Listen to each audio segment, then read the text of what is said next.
Jeremy Shader was 12 years old when he became the voice of Finn the human, inheriting a role his older brother had originated.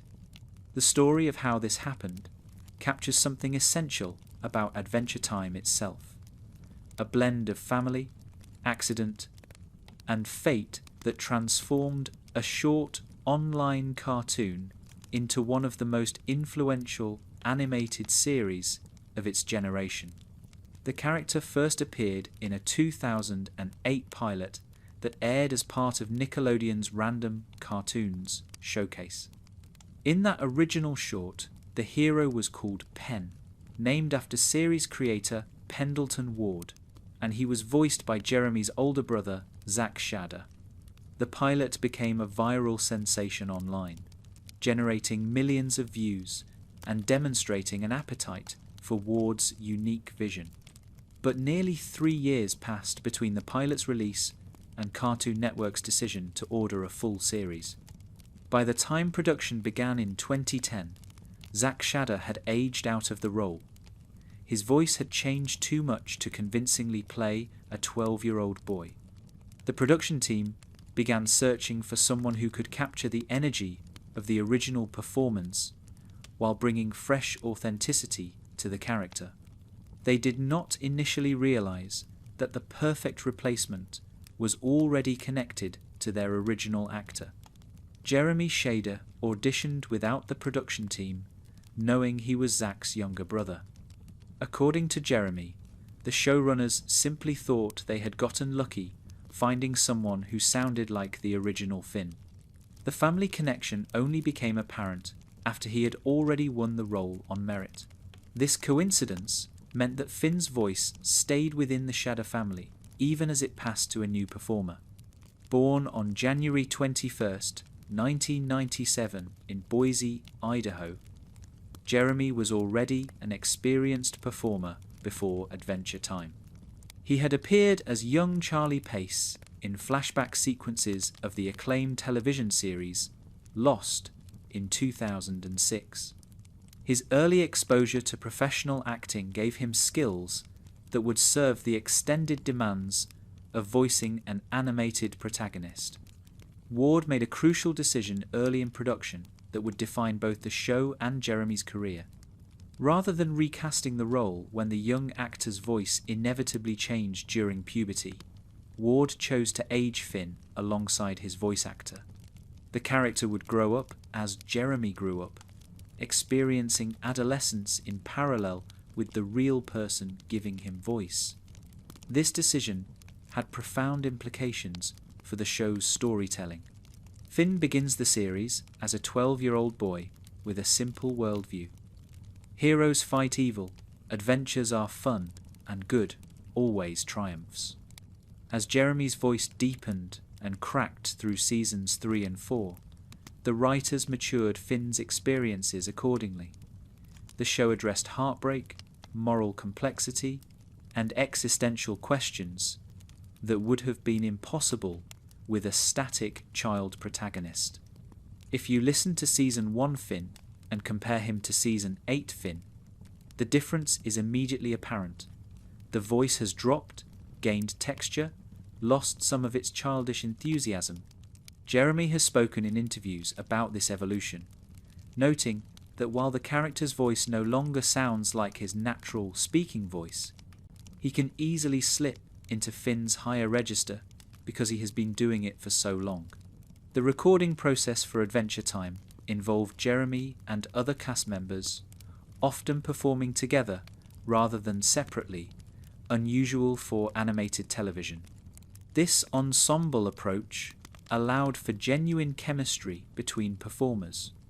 John DiMaggio, who voices Jake the dog, became a mentor figure to the young actor over their years of collaboration. Jeremy's musical abilities contributed significantly to Finn's character. He could actually sing the songs written for the show, delivering performances that carried authentic emotion rather than requiring extensive production assistance. Several of Finn's musical moments, from simple beatboxing to emotional ballads, showcase Jeremy's genuine musical talent. The role opened doors to other voice acting opportunities. Jeremy went on to voice Lance in the Netflix series Voltron, Legendary Defender, another major animated role that benefited from his experience with Adventure Time. He demonstrated range beyond Finn, showing that his talent extended past the single character who made him famous. In 2020, Jeremy appeared in the Netflix live-action musical series Julie and the Phantoms as Reggie, showcasing his abilities as an on-screen performer and musician. His band Make Out Monday, which he formed with his brother, allowed him to pursue music outside of voice acting. He has released solo music as well, including his debut album Vintage in 2021. Jeremy married Carolyn Rowland, a former dancer with the Los Angeles Ballet, in March 2020. His song Ballerina was written about her, and the music video incorporated footage from their wedding. In August 2024, they welcomed a son named Caden Stone. The young voice actor had grown into a husband and father, paralleling the maturation of the character he portrayed for nearly a decade. Throughout his years voicing Finn, Jeremy has maintained connection with fans through conventions, social media, and platforms like Cameo, where supporters can request personalized video messages. He remains identified with the role that defined his career, speaking fondly of the character and the show that gave him his start. The boy from Idaho became part of animation history. The relationship between Jeremy and Finn deepened over the years of production. The actor has said that he puts pieces of himself into the character, and the character has rubbed off on him in turn. This mutual influence means that Finn became more authentically Jeremy's creation over time, even as multiple writers scripted his dialogue. The emotional demands of voicing Finn increased as the show tackled heavier themes. Jeremy had to convey genuine grief, romantic heartbreak, existential crisis, and philosophical growth. The recordings that might have been simple action shouts in early seasons became complex emotional performances in later ones. The legacy Jeremy leaves as Finn's voice will outlast any individual performance. Future generations discovering Adventure Time will hear his work and experience the character through his interpretation. Voice acting creates a permanent record that persists beyond the moment of creation, and Jeremy's Finn will exist as long as people watch the show. The transition from child actor to adult performer happened publicly through Adventure Time. Fans watched Jeremy grow up through Finn's voice, heard his adolescence in the character's changing tones. This shared experience created bonds between performer and audience that conventional acting rarely achieves. Jeremy Shadder took a role originated by his brother and made it definitively his own. The family connection that began the journey mattered less than the talent and dedication he brought to every recording session. Finn the Human sounds like Jeremy Shadder because Jeremy Shadder became Finn the Human. The collaborative environment of Adventure Time's voice recording sessions allowed Jeremy to develop alongside his castmates.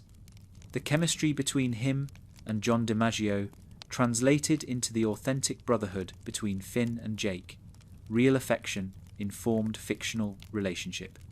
The fans who grew up watching Adventure Time grew up alongside Jeremy's performance.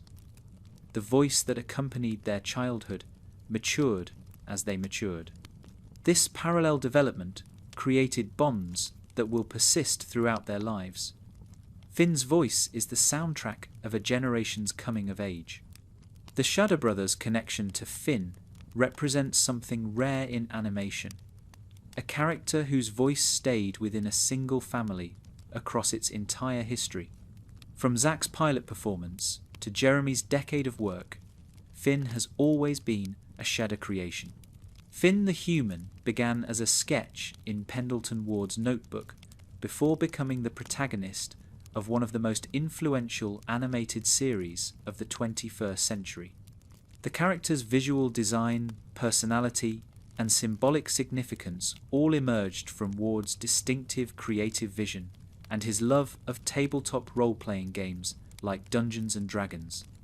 Ward has described writing Finn and Adventure Time as similar to playing a Dungeons and Dragons session. The character's motivations are straightforward heroic impulses: slay monsters, explore dungeons, find loot. This simplicity provided a foundation that allowed for complexity to emerge naturally as the series progressed. Finn did not need elaborate backstory to function. He needed sword and friend and adventure.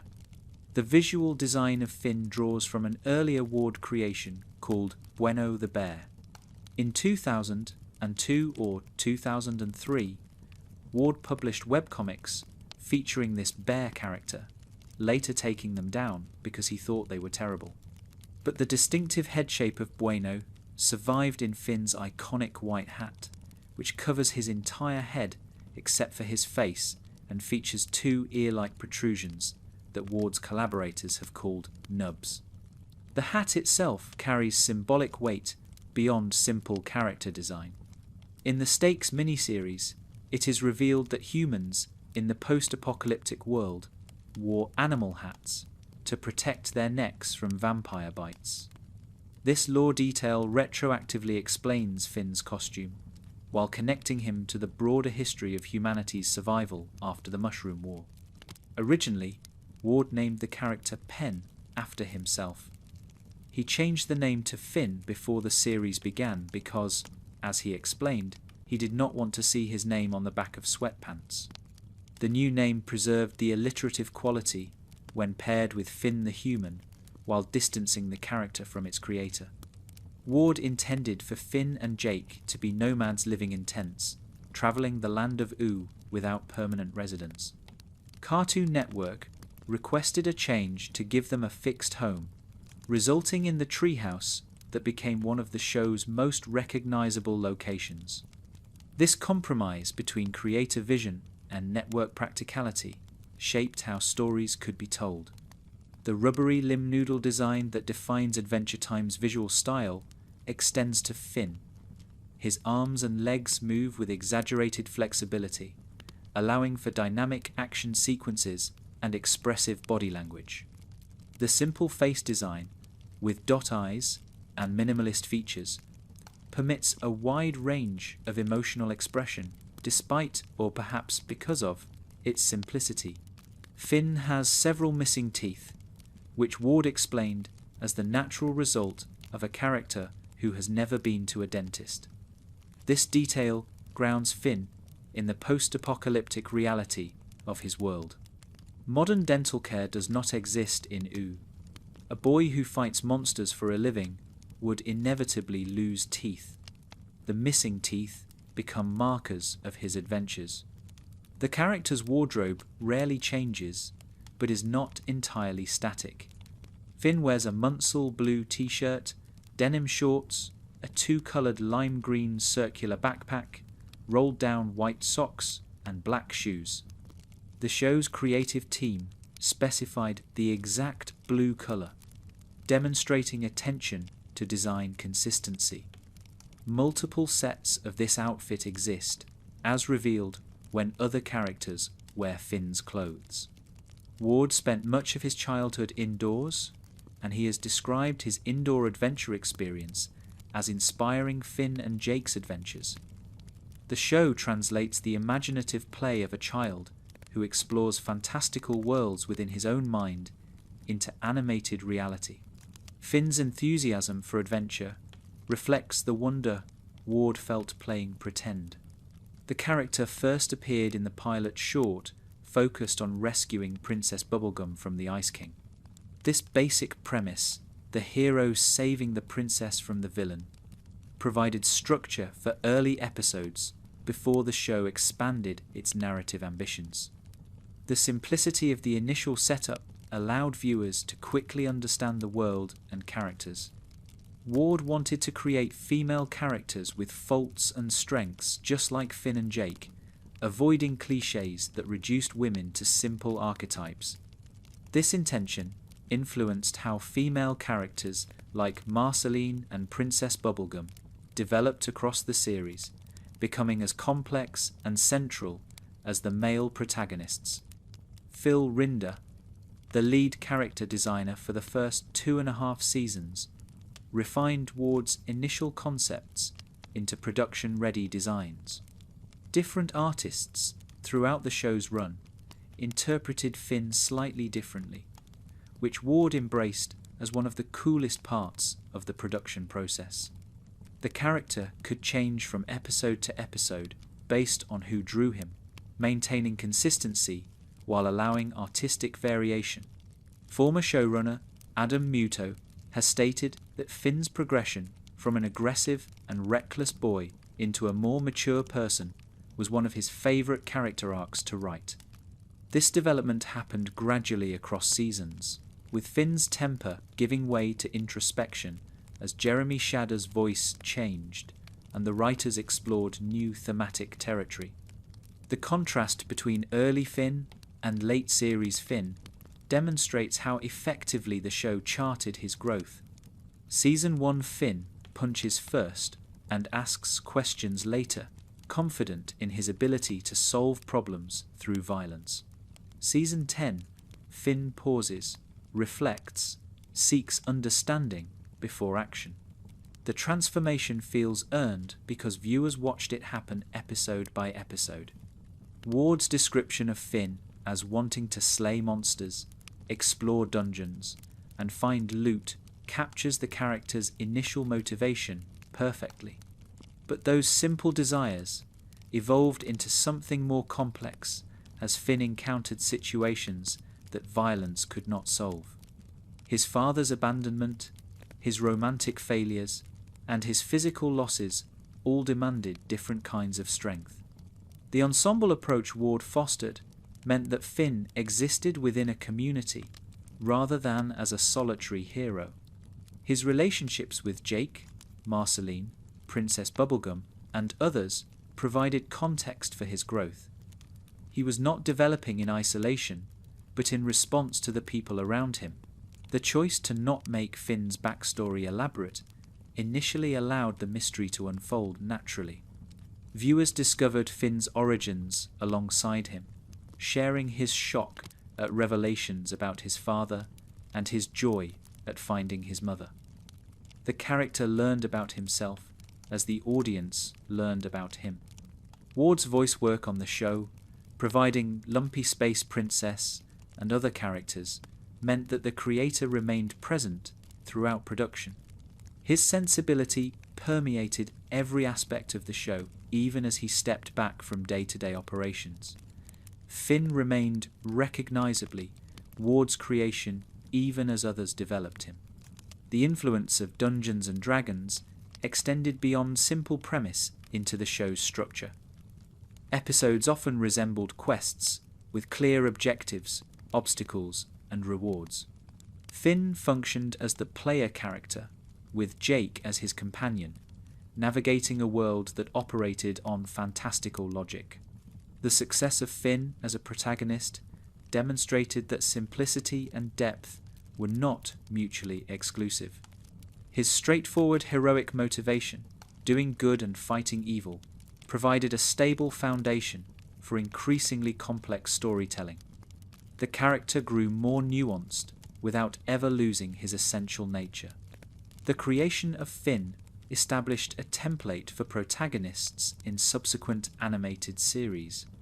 His blend of earnest heroism, emotional vulnerability, and gradual maturation influenced how other shows approached their central characters. Finn helped define what the modern animated protagonist could be. The bear hat that covers Finn's head became one of the most recognizable visual elements in modern animation.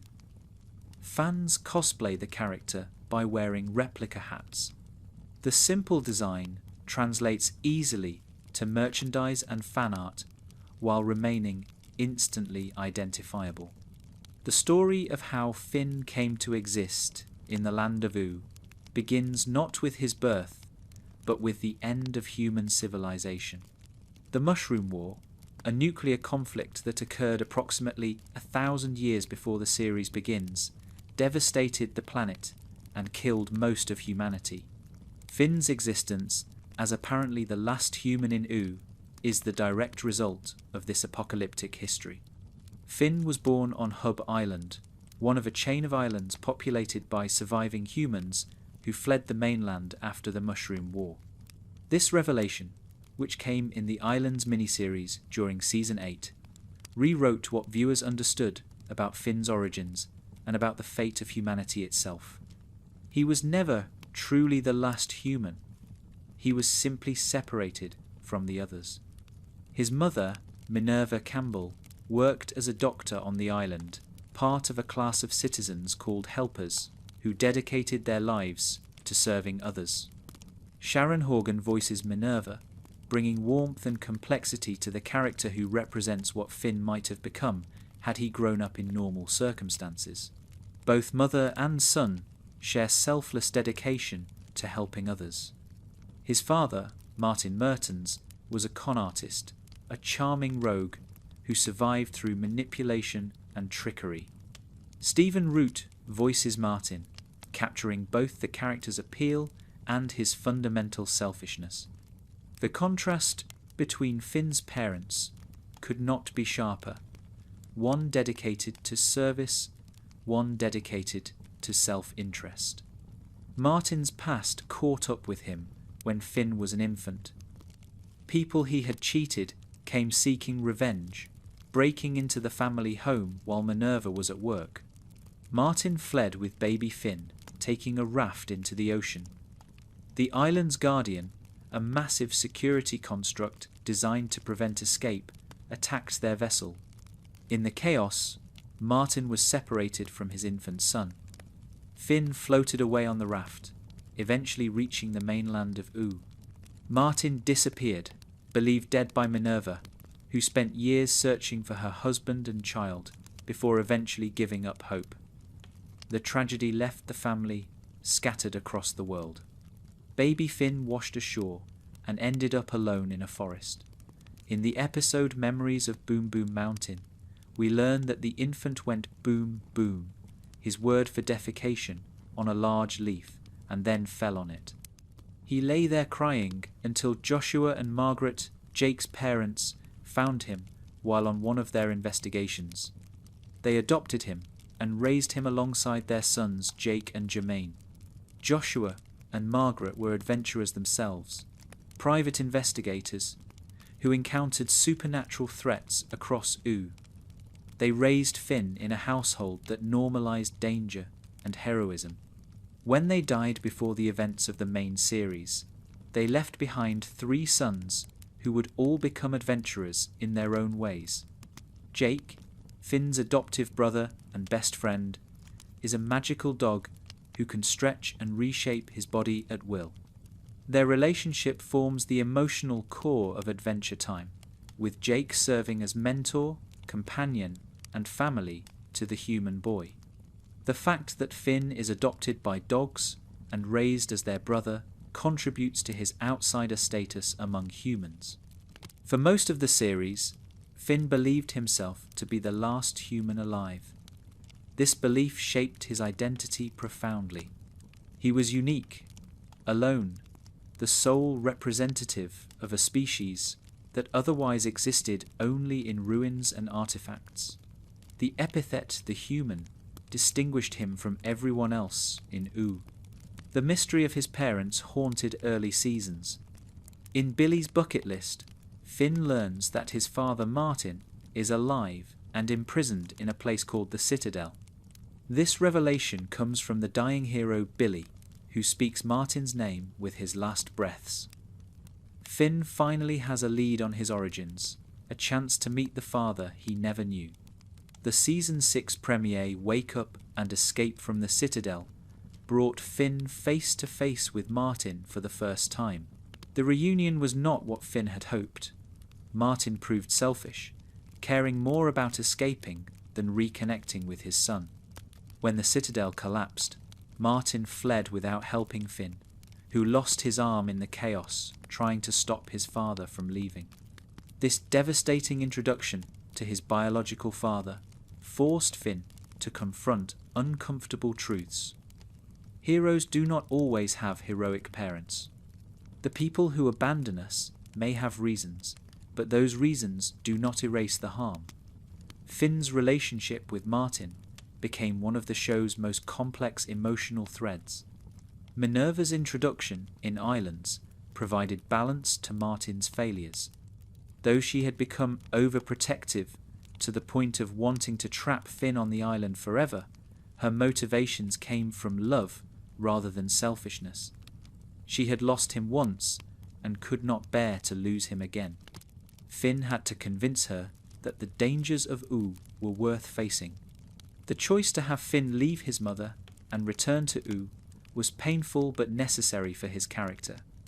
He belongs in the land of Oo, with Jake and his friends, doing the work of a hero. Minerva understood this eventually, recognizing in her son's heroic deeds the best parts of what she had hoped he would become. The Islands miniseries provided closure to questions that had lingered since the show began. Where did humans go after the Mushroom War? Were there others like Finn? What happened to his biological family? The answers were bittersweet, revealing survival tinged with separation and loss. Minerva's decision to upload her consciousness into a network of robots rather than die from a pandemic demonstrated the extreme measures the surviving humans had taken. Her physical body no longer exists, but her mind persists across mechanical forms. Finn's mother is alive and dead simultaneously, present but unreachable. The contrast between Finn's two families, biological and adoptive, provides rich thematic material. Joshua and Margaret gave him love, adventure, and values. Martin and Minerva gave him life and genetic heritage. Both contributed to who he became, but the family that raised him shaped him more directly than the family that made him. Jake's role as brother, mentor, and best friend fills gaps that Finn's absent parents left. The dog taught the boy how to be a person in Oo, how to navigate its dangers and relationships. Their bond represents the found family that matters as much as blood connection. Finn's journey from orphan to reunited son to chosen exile encompasses one of Adventure Time's most powerful narrative arcs. He began not knowing where he came from, learned difficult truths about his origins, and ultimately chose his own path forward.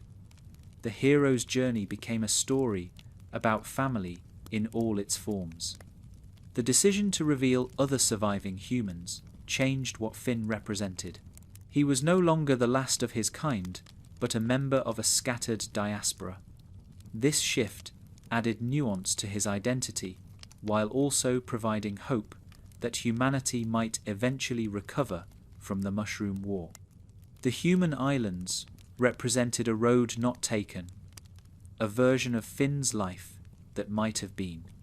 Had Martin not been a con artist, had circumstances not forced their separation, Finn might have grown up in that controlled society.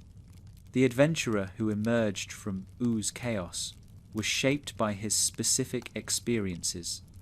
Martin's complexity prevented easy categorization as purely villainous. He genuinely loved baby Finn and sacrificed his own safety to protect him from the Guardian. His subsequent failures came from damaged psychology rather than malice. Understanding this complexity helped Finn process his abandonment without reducing his father to simple evil. The phrase, "No answer I give you will be satisfying," which Martin speaks to Finn during their final conversation, captures something true about parent-child relationships. Sometimes explanations do not heal wounds. Sometimes the best we can do is accept what we cannot change and move forward.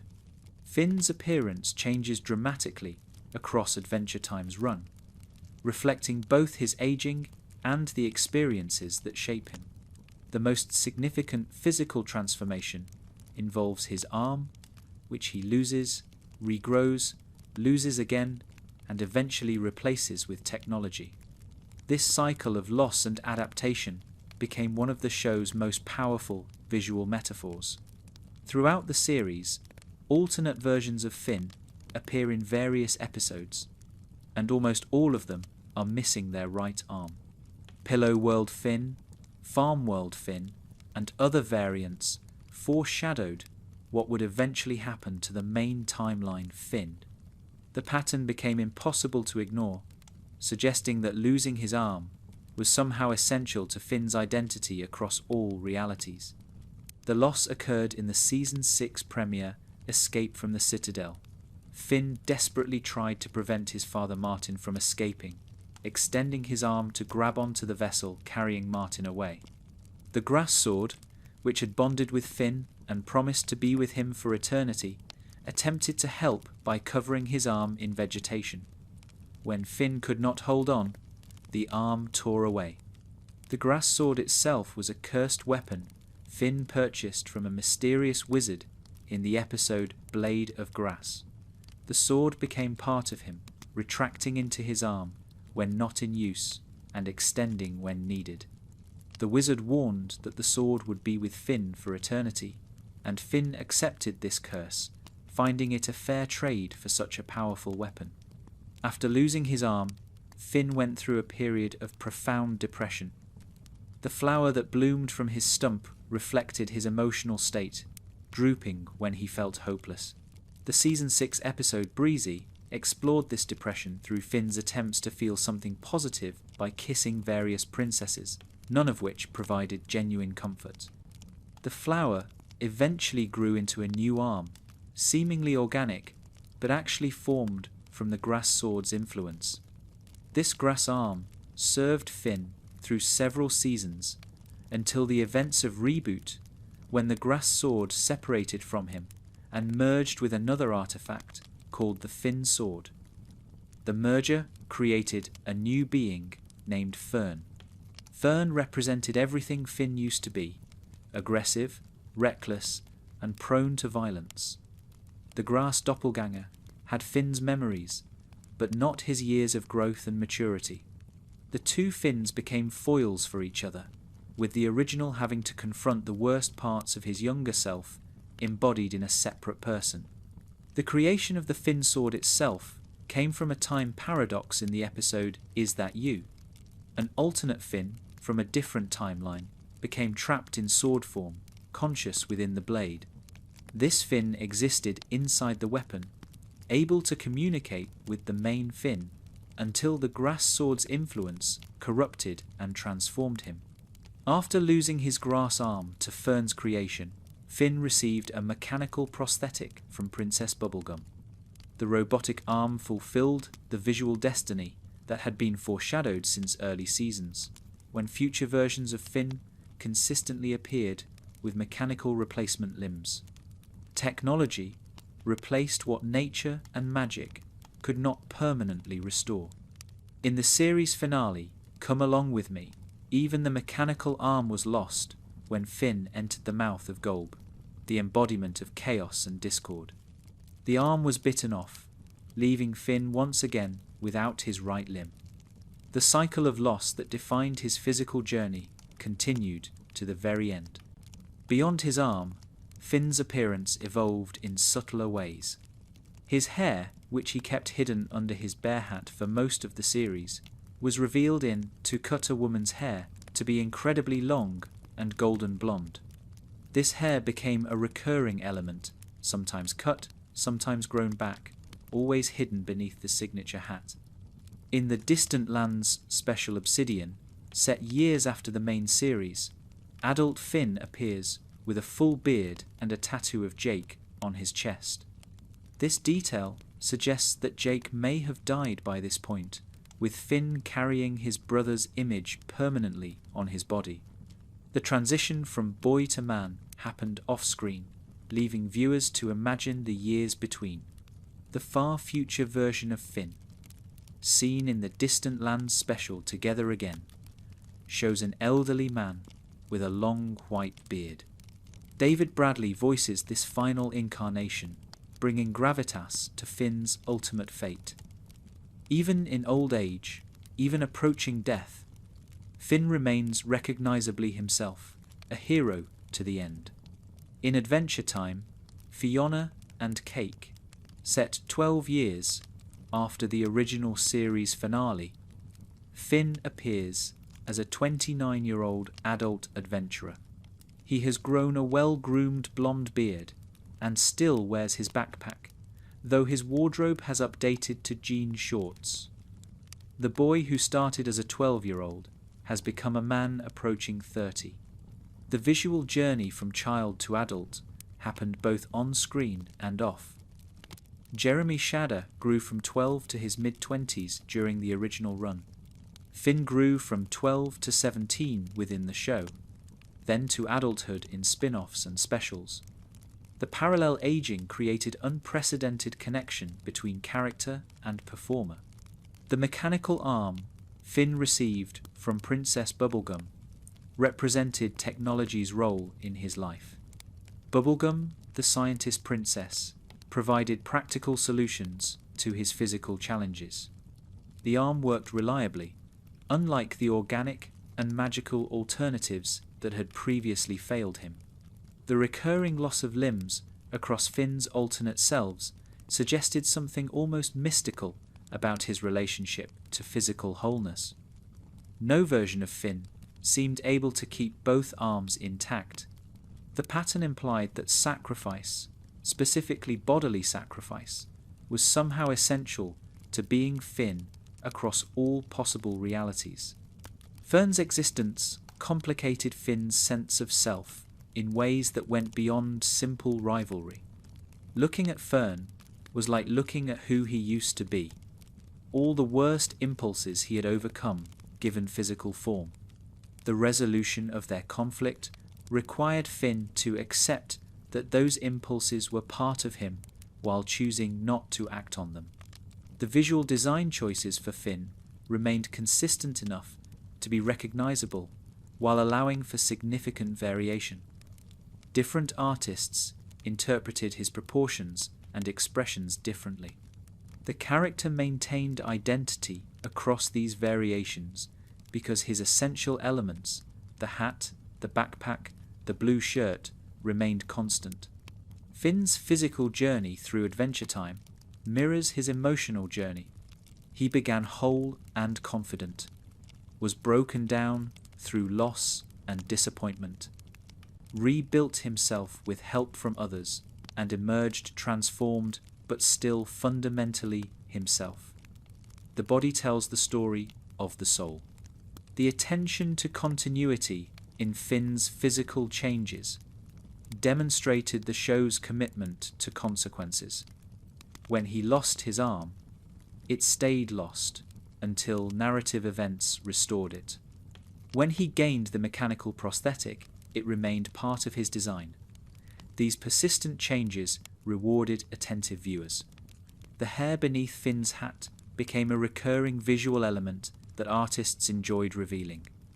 The golden locks, usually hidden, represented a more vulnerable side of the character. Moments when his hat came off often coincided with emotional vulnerability, connecting physical and psychological exposure. The evolution from child to adult in Finn's design happened gradually enough to feel natural. Season by season, small changes accumulated. His proportions shifted, his face matured, his body language developed new confidence. The boy became a young man through accumulated visual transformation. The decision to show multiple future versions of Finn, from adult to elderly to afterlife, demonstrated commitment to following the character through his entire existence. Most animated protagonists remain frozen at a single age. Finn lived a full life on screen, aging and eventually dying within the continuity of the show. Finn's romantic journey across Adventure Time charts the emotional education of a boy becoming a man. His relationships with Princess Bubblegum, Flame Princess, and Huntress Wizard each teach him different lessons about love, rejection, and the difference between infatuation and genuine connection. The show uses these romances not as simple plot devices, but as vehicles for character growth. The crush on Princess Bubblegum defines Finn's early seasons. She represents everything he admires: intelligence, authority, beauty, and the capacity to save her kingdom. Finn sees himself as her knight, rescuing her from the Ice King's obsessive kidnapping attempts. His feelings are pure but childish, the adoration a boy feels for an idealized older woman. The age difference between Finn and Bubblegum creates a barrier he initially cannot perceive. She is physically 18, but actually hundreds of years old. He begins the series at 12. The gap is not merely numerical, but experiential. Bubblegum has ruled a kingdom, conducted scientific experiments, and navigated political complexities that Finn cannot imagine. His affection, however sincere, cannot bridge that distance.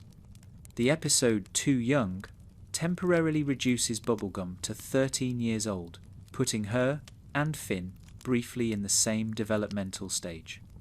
They share a kiss during this window, Finn's first romantic moment with his longtime crush.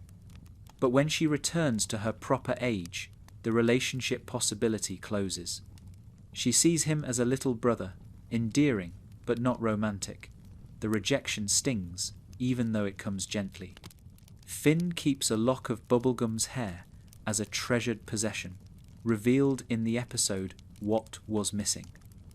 This detail demonstrates how deeply his feelings run and how little he has processed the rejection. He clings to tokens of affection that will never be reciprocated in the way he hopes. The unhealthy attachment takes time to release. The introduction of Flame Princess in the third season finale Incendium offers Finn an alternative romantic path. Jake, attempting to help his heartbroken brother move on from Bubblegum, seeks out a new princess for Finn to pursue. He finds Flame Princess, daughter of the Flame King, locked away in a lamp because her elemental nature makes her dangerous. Flame Princess represents Finn's first real relationship, reciprocal feelings with someone his own age. She likes him back, they can go on dates, they can build something together. But her fiery nature creates physical obstacles. She burns him when they touch. Kissing her risks catastrophic consequences, as Bubblegum warns in Burning Low. The relationship with Flame Princess teaches Finn about the work relationships require. Unlike the fantasy of bubblegum worship, being with Flame Princess demands negotiation, compromise, and practical problem solving. How do you date someone you cannot safely touch? How do you build intimacy when proximity causes pain? These questions mature Finn's understanding of love. The relationship ends badly because of Finn's immaturity.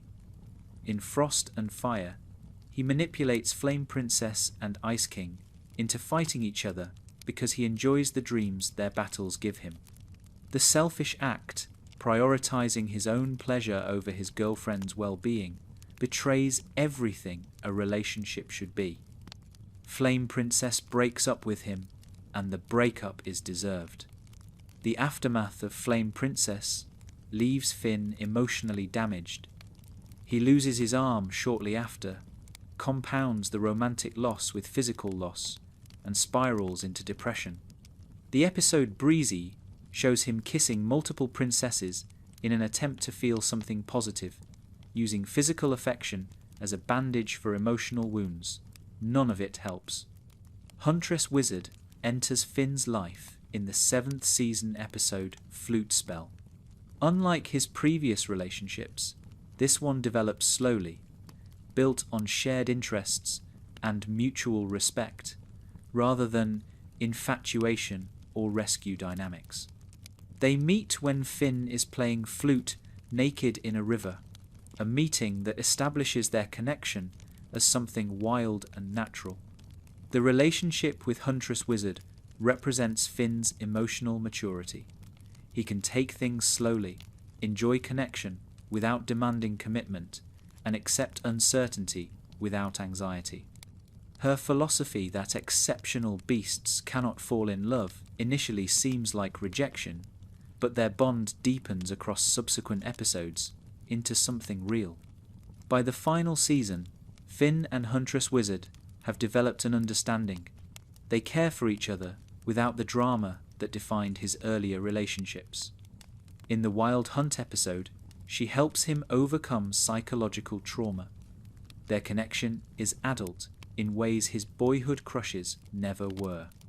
The Fiona and Cake spin-off reveals that Finn and Huntress Wizard's relationship has continued into his adulthood. They are together, living some version of the domestic life that seemed impossible when she first rejected the notion of exceptional beasts falling in love. The growth from infatuated boy to partnered man happened gradually across the entire series. Finn's romantic education teaches viewers alongside him. His mistakes with Flame Princess demonstrate how selfishness destroys relationships. His patient courtship of Huntress Wizard shows how maturity enables connection. The show does not present romance as simple fairy tale, but as ongoing work requiring emotional intelligence. The contrast between Finn's early and late romantic behaviour illustrates the character development the show accomplished. Young Finn kept a lock of hair from someone who did not return his feelings. Older Finn could accept that exceptional beasts, like himself and Huntress Wizard, might find their own unconventional path to partnership. Growth happened. Each relationship failure taught Finn something essential. Bubblegum taught him that affection is not enough when other fundamentals are missing. Flame Princess taught him that manipulation destroys trust. The brief dalliances of his depressive period taught him that physical affection without emotional connection provides no real comfort. The show treats teenage romance with appropriate seriousness. Finn's feelings, however immature, are real to him. His heartbreaks, however inevitable in retrospect, cause genuine pain.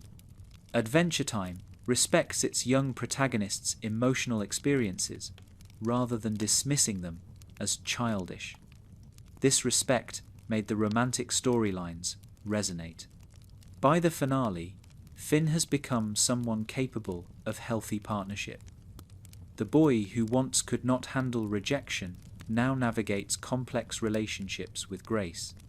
The journey from where he started to where he ended represents one of the show's most successful character arcs. The representation of teenage romance Adventure Time provides avoids both trivialization and melodrama. Finn's feelings are real and significant without being the only thing that matters in his life. He can experience heartbreak and continue adventuring. He can process rejection and remain a good person. Balance characterizes his emotional life. The women in Finn's romantic life are fully developed characters in their own right, not merely objects of his affection. Princess Bubblegum rules a kingdom and conducts scientific research. Flame Princess becomes a ruler herself and pursues justice. Huntress Wizard lives by her own code and maintains her independence. Finn relates to people, not prizes. The show's handling of age-inappropriate crushes, as with Bubblegum, demonstrates how to address such situations thoughtfully. The show does not mock Finn for having feelings, but does not pretend the relationship could work either. The gentle rejection and subsequent transition to healthy friendship models, how such situations can resolve. Finn's romantic journey parallels his broader maturation. As he becomes more emotionally intelligent in relationships, he becomes more emotionally intelligent in general. The skills he learns from romantic experiences, communication, empathy, accepting disappointment, apply to all areas of his life. Jake the dog is not merely Finn's best friend, but his adoptive brother, his constant companion, and his guide through the complexities of growing up. Their relationship forms the emotional foundation of Adventure Time, a bond that persists from childhood through death and beyond into whatever existence follows. The show begins and ends with their partnership. Joshua and Margaret, Jake's biological parents, found baby Finn abandoned in the woods and brought him home. They raised the human child alongside their son Jake and their other son Jermaine. From Finn's earliest memories, Jake has been his brother. The fact that one is human and one is a magical dog matters less than the years they have spent together. The differences in their personalities create both comedy and conflict. Finn is hyperactive, aggressive, and focused on heroism above all else. Jake is laid back, prone to laziness, and interested in varied pursuits beyond adventuring. Where Finn charges forward, Jake suggests they slow down. Where Finn sees simple good versus evil, Jake perceives shades of grey. Jake's magical abilities make him invaluable as an adventuring partner. He can stretch his body to enormous sizes, reshape himself into tools or vehicles, and absorb physical damage that would kill a normal creature. Finn is a skilled warrior, but many threats require Jake's powers to overcome. The partnership is not merely emotional, but practical necessity. The dynamic between them evolved as the show progressed. Early episodes present them as equals in immaturity, two bros having adventures without much psychological depth. Later episodes reveal how Jake functions as a mentor figure, offering advice on romance, processing emotions, and navigating difficult situations. He grew up before Finn did. Jake's relationship with Lady Rainicorn creates tension in his bond with Finn. When Jake commits to his girlfriend and eventually has children with her, his focus necessarily shifts. He cannot be Finn's constant companion while also being a father to 5 pups. The competing demands on his time and attention strain their friendship without breaking it. Finn embraces his role as uncle to Jake's children, finding joy in the next generation even as he processes the change in his relationship with Jake. The pups age rapidly due to their Rainicorn heritage, reaching adulthood while Finn is still a teenager. The family dynamic becomes complex, with Finn as the youngest adult in a household of magical creature relatives. The episode Together Again, part of the Distant Lands specials, explores what happens after both Finn and Jake have died. Finn, in the afterlife, searches for his brother across the various dead worlds.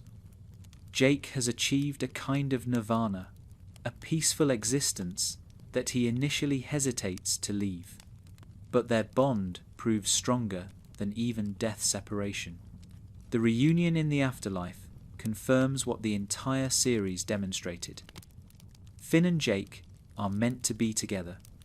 Their souls are connected across lifetimes and beyond physical existence.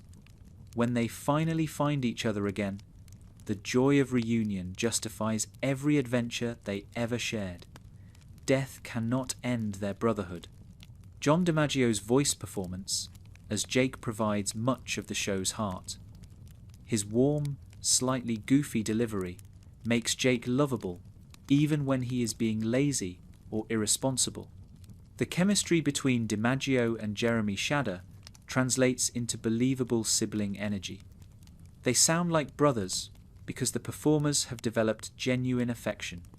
The phrase "homies help homies" appears throughout the series as a kind of motto for Finn and Jake's relationship. They help each other not because of obligation, but because helping each other is what they do. The simplicity of this commitment, being there when needed, underlies all the magical adventures and cosmic stakes. Brothers show up for each other. The treehouse where Finn and Jake live becomes a character in its own right, representing their shared domestic space. They built it together, filled it with treasures from their adventures, and made it a home. When the treehouse is destroyed in the finale, the loss hits hard because it represents the end of an era in their brotherhood. Jake's wisdom, delivered in his relaxed manner, often provides exactly what Finn needs to hear. His advice about romance, about dealing with disappointment, about accepting uncertainty, guides Finn through challenges that pure heroism cannot solve. The older brother role Jake plays extends beyond adventure into life mentorship. The show explores what happens when inseparable companions must separate. Jake's family obligations, Finn's solo adventures, the natural drift that occurs as people build their own lives, all of these create distance without destroying connection. The relationship matures from constant companionship to something more adult. Finn and Jake's adventures together span dungeons, dimensions, and the afterlife itself. They have faced cosmic threats, personal betrayals, and everything between. Through all of it, their partnership remained constant. The reliability of their bond gave the show its emotional anchor, no matter how strange the stories became. The representation of male friendship and brotherhood that Finn and Jake provide matters to viewers who see their own relationships reflected. Adventure Time depicts emotional intimacy between men without embarrassment, showing that brothers can love each other openly. The model serves audiences who need to see such relationships normalized. The final image of the original series shows Finn and Jake together, unchanged by the cosmic events around them. They survived. They stayed together. Whatever happens next, they will face it side by side. The visual summary captures everything the series said about friendship. The contrast between Finn's biological family and his found family with Jake highlights themes of choice in relationship. Martin, his biological father, abandoned him. Jake, his adoptive brother, stood by him through everything. Blood does not determine loyalty. Shared experience and commitment create family bonds. Jake's acceptance of Finn, despite Finn's flaws, models unconditional brotherhood. When Finn makes mistakes, Jake does not abandon him. When Finn's depression makes him difficult to be around, Jake remains present. The patience Jake demonstrates represents the kind of support everyone deserves from family. The comedy that emerges from their contrasting personalities provides much of Adventure Time's humour. Jake's laid-back responses to Finn's intensity create funny moments.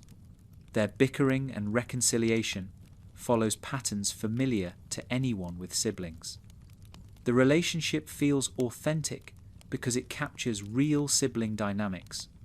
The evolution of their partnership from childhood through adulthood shows how healthy relationships can grow while maintaining their core connection. Finn and Jake at the end of the series are different from Finn and Jake at the beginning, but they are still recognizably brothers. Growth does not require abandonment of what came before. The Together Again special from Distant Lands brings their relationship to its ultimate conclusion. Both characters have died, Jake first and Finn decades later. The afterlife becomes one final adventure, with Finn journeying through the dead worlds to reunite with his brother. David Bradley voices elderly Finn, bringing gravitas to the character's final form. Jake has achieved a kind of nirvana in the 50th Dead World, a peaceful existence of enlightened contentment. But when he senses that Finn needs him, he descends from that paradise. Even ultimate spiritual achievement cannot compete with the bond they share. Jake chooses brotherhood over nirvana without hesitation. The resolution of Together Again sees both Finn and Jake choosing to reincarnate together. Rather than remaining in the afterlife separately, Jake pursuing enlightenment and Finn moving on alone, they decide to spend another lifetime as partners. The cycle of their friendship continues beyond death itself. The psychological depth of Finn's character emerges gradually across Adventure Time's run, revealing a hero whose cheerful exterior conceals significant trauma and unhealthy coping mechanisms. The show does not shy away from depicting mental health struggles, using Finn's journey to explore depression, repression, and the long process of emotional healing. Finn stores painful memories and uncomfortable emotions in a mental space he calls the Vault. Rather than processing difficult experiences, he locks them away where they cannot bother him. This strategy works in the short term, allowing him to maintain his heroic optimism, but creates long-term psychological damage. The Vault fills with unaddressed pain. The concept of the Vault appears explicitly in several episodes and implicitly throughout the series. Finn's reluctance to engage with his emotions, his preference for action over introspection, his tendency to distract himself with adventure rather than sitting with difficult feelings. All of these traits stem from his reliance on repression as a coping mechanism. The loss of his arm and the disappointment of meeting his father trigger Finn's most serious depressive episode. The flower that grows from his stump reflects his emotional state, drooping when he feels hopeless. Dr. Princess diagnoses his condition as resulting from bad vibes, translating psychological depression into the show's fantastical vocabulary. The episode Breezy depicts Finn's depression through his attempts to feel something positive by kissing princesses. The behavior is unhealthy, using physical affection as a bandage for emotional wounds, treating other people as tools for his own healing rather than individuals with their own needs. The show does not endorse this behavior, but examines it honestly. Finn's relationship with violence evolves across the series as part of his psychological growth. Early Finn loves fighting, declaring that he will slay anything evil. This enthusiasm for violence serves him well as a young hero, but becomes problematic as he matures. The show questions whether true heroism requires violence, or whether other approaches might work better. The episode His Hero introduces legendary adventurer Billy, who has renounced violence in favour of peaceful problem solving. Finn attempts to follow Billy's example, but finds that some situations genuinely require force. The lesson is nuanced. Violence is sometimes necessary, but should not be the default response. Finn must learn when each approach applies. By the final season, Finn has developed significantly more emotional maturity. He can apologize to Flame Princess for manipulating her. He can maintain a healthy relationship with Huntress Wizard. He can process his father's abandonment without being consumed by it. The growth happened slowly, through accumulated experiences rather than sudden transformation. The Fiona and Cake spin-off reveals that adult Finn still struggles with processing painful memories. In the undergrowth, a realm where painful memories accumulate, Finn's tree contains an enormous collection of unprocessed pain. He has improved his coping mechanisms, but has not eliminated his tendency toward repression. Finn's psychological journey provides one of Adventure Time's most valuable contributions to children's media. The show depicts mental health struggles without stigma, shows that even heroes need to process their emotions, and demonstrates that growth is possible even for people who start with unhealthy patterns. The message reaches audiences who need to hear it. The finale sees Finn making peace with loss and choosing connection over isolation. He plants Fern's seedling, accepting death as part of life. He remains with his friends rather than withdrawing. He faces the future with hope rather than fear. The psychological work of 9 seasons has prepared him for whatever comes next. Adventure Time's willingness to depict a hero struggling with mental health broke new ground for children's animation. Finn is not diminished by his depression or his unhealthy coping mechanisms. He remains the protagonist, the hero, even while dealing with problems that heroism cannot solve. The representation matters. The slow pace of Finn's psychological healing reflects reality more accurately than rapid transformation would. He gets better gradually, with setbacks and relapses. The show does not promise instant recovery, but demonstrates that improvement is possible with time and effort. The message offers genuine hope. Finn's relationship with his own anger evolves across the series. Early episodes show him embracing wrath as part of his heroic identity. Later episodes question whether violence should be his default response. The internal work of managing aggression becomes as important as the external work of fighting monsters. The vault, as metaphor, speaks to anyone who has ever avoided dealing with painful emotions. The strategy of locking away what hurts seems like protection, but creates its own damage. Finn's journey toward processing, rather than repressing, offers a template for healthier emotional management. The psychological realism Adventure Time brought to Finn's character influenced subsequent animated series. Shows that followed could address mental health more openly because Adventure Time had demonstrated that such content belonged in animation. Finn's struggles opened doors for other characters' struggles to be depicted. The show avoids easy solutions to psychological problems. Finn cannot simply decide to feel better and have it work. Therapy in the conventional sense does not exist in OO. Instead, healing comes through relationships, through time, through accumulated small choices to engage with life, rather than withdraw. The process is messy and non-linear. Finn's support system, particularly Jake and his other friends, plays a crucial role in his psychological well-being. When he isolates, he suffers. When he connects, he improves. The show demonstrates that mental health is not purely individual, but depends on community. No one heals alone. The courage required to keep trying, despite psychological struggles, represents a different kind of heroism than monster slaying. Finn's bravest moments are often internal, choosing to feel when numbness would be easier, choosing to process when repression seems safer. These invisible battles matter as much as visible ones.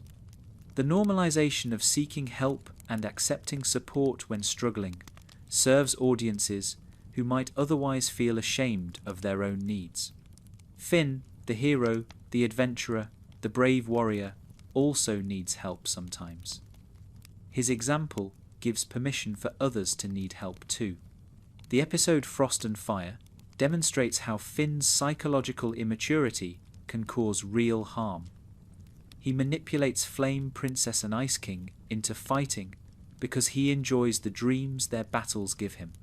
The selfish behavior, prioritizing his own pleasure over his girlfriend's well-being, costs him the relationship. Consequences follow choices. The manipulation in Frost and Fire represents Finn at his worst. He writes insulting letters, uses personal information Flame Princess shared in vulnerability, and treats people as tools for his enjoyment. The show does not excuse this behavior, but depicts it honestly, showing that good people can do bad things and must face the results. Flame Princess's justified breakup with Finn forces him to reckon with his actions. He cannot talk his way out of betrayal. The relationship ends because of his choices, not external circumstance. This accountability matters for his development. The apology Finn eventually offers to Flame Princess in later episodes, demonstrates his growth. He acknowledges what he did wrong without making excuses. She accepts the apology while maintaining boundaries. The depiction of post-breakup friendship shows that relationships can heal without resuming their original form. Finn's identity as the last human in Ooo, later revealed to be more complicated than originally believed, shapes his character throughout Adventure Time. The loneliness of being unique, the search for others like himself, and the eventual discovery of surviving humanity all contribute to his sense of self and his understanding of his place in the world. For most of the series, Finn believes he is alone. Other humans existed before the Mushroom War, but were destroyed in that apocalyptic conflict. The survivors mutated, evolved, or retreated to places unknown. Finn grew up thinking he was the sole representative of his species, the last of a kind that once dominated the planet. This belief creates a particular kind of isolation. Finn has friends and family, loves and losses, but no one who shares his fundamental nature. Jake is his brother, but not his biological kin. Princess Bubblegum is brilliant, but made of candy. Marceline lived through the human era, but is a vampire. Finn alone bears the weight of human heritage. The epithet the human distinguishes Finn from everyone else in Ooo. It marks him as different, special, and alone. When people call him Finn the human, they acknowledge his uniqueness while also emphasizing his separation. The title carries pride and loneliness in equal measure. Susan Strong's introduction raises the possibility that other humans might exist. She leads a tribe of beings who wear animal hats and live underground. Are they humans, mutants, something else entirely? The uncertainty torments Finn, who desperately wants to find others like himself, but fears disappointment if Susan's people prove to be something other than human. The Islands miniseries answers the question definitively. Humans survived the Mushroom War by fleeing to a chain of islands far from Ooo. They built a new civilization, isolated from the magical mainland, protected by massive guardian constructs. Finn was born on these islands, before circumstances sent him drifting to Ooo as an infant. The discovery that humanity survives changes what Finn represents. He is no longer the last human, but a member of a diaspora, separated from his people by accident rather than extinction. The revelation provides comfort, knowing that humans continue while also creating new questions about where he belongs. Finn's choice to return to Ooo rather than staying with his mother on the islands defines his relationship to humanity. He could live among his biological kind, safe and surrounded by people who share his nature. Instead, he chooses the land that raised him, the friends who became his family, the magical world where he has built his life. The choice does not reject his human identity, but complicates it. Finn is human by biology, but Oo's child by experience. His home is the treehouse with Jake, not the islands with Minerva. His community is the Candy Kingdom and its neighbours, not the controlled society his species created. He belongs where he has chosen to be. By the end of the series, humans begin returning to Ooo. The finale montage shows them arriving on the beach where Finn and Jake relax. The separation that defined the post-Mushroom War era is ending. Humanity and the magical creatures of Ooo will share the world again. Finn, who bridged both worlds, helped make this reunion possible. The question of human identity extends beyond biology to ask what makes someone human in a meaningful sense. Finn's compassion, his commitment to helping others, his capacity for growth and change, these qualities define his humanity more than his genetic code. The show suggests that being human is about values and choices, not just species membership. The loneliness Finn experiences as the apparent last human resonates with anyone who has felt fundamentally different from those around them. His search for connection despite that difference, his building of family from friends rather than blood relatives, his ultimate acceptance of his unique position, all of these provide models for navigating outsider status. The revelation of the human islands does not erase the years Finn spent believing himself alone. That experience shaped him permanently. Even knowing that other humans exist, he has already built his identity around being ooze human, the bridge between species. The discovery changes his understanding without changing who he has become. Finn's humanity becomes a gift he shares rather than a burden he carries. His perspective as the human among magical creatures allows him to see things others miss. His limitations compared to beings with supernatural powers force him to rely on wit and will. His mortality gives his choices weight that immortal beings might lack. The show positions humanity as neither superior nor inferior to other forms of existence. Humans built civilization before the Mushroom War and destroyed it. The magical creatures of Oo have their own virtues and flaws. Finn represents what humanity can be at its best: brave, kind, willing to grow. He is a worthy ambassador. The arc of human identity in Adventure Time moves from isolation through discovery to integration. Finn begins alone, learns that others exist, and ultimately watches humanity return to Oo. The journey parallels his personal development, from child to adult, from simple hero to complex person. Both arcs complete together. The final scenes, showing humans returning to Oo, suggest that Finn's example helped make reconciliation possible. By living well among magical creatures, he demonstrated that coexistence could work. His individual choices rippled outward into historical change. One human's journey mattered to his entire species. The Human Islands story arc expands Adventure Time's scope from personal to civilizational. The survival and isolation of humanity after the Mushroom War raises questions about how societies respond to catastrophe. The controlled, somewhat dystopian nature of island society contrasts with the chaotic freedom of Oo. Finn's mother Minerva chose safety and control. Finn chose danger and freedom. The philosophical disagreement between them represents broader questions about how to live. Is protection worth the cost of restriction?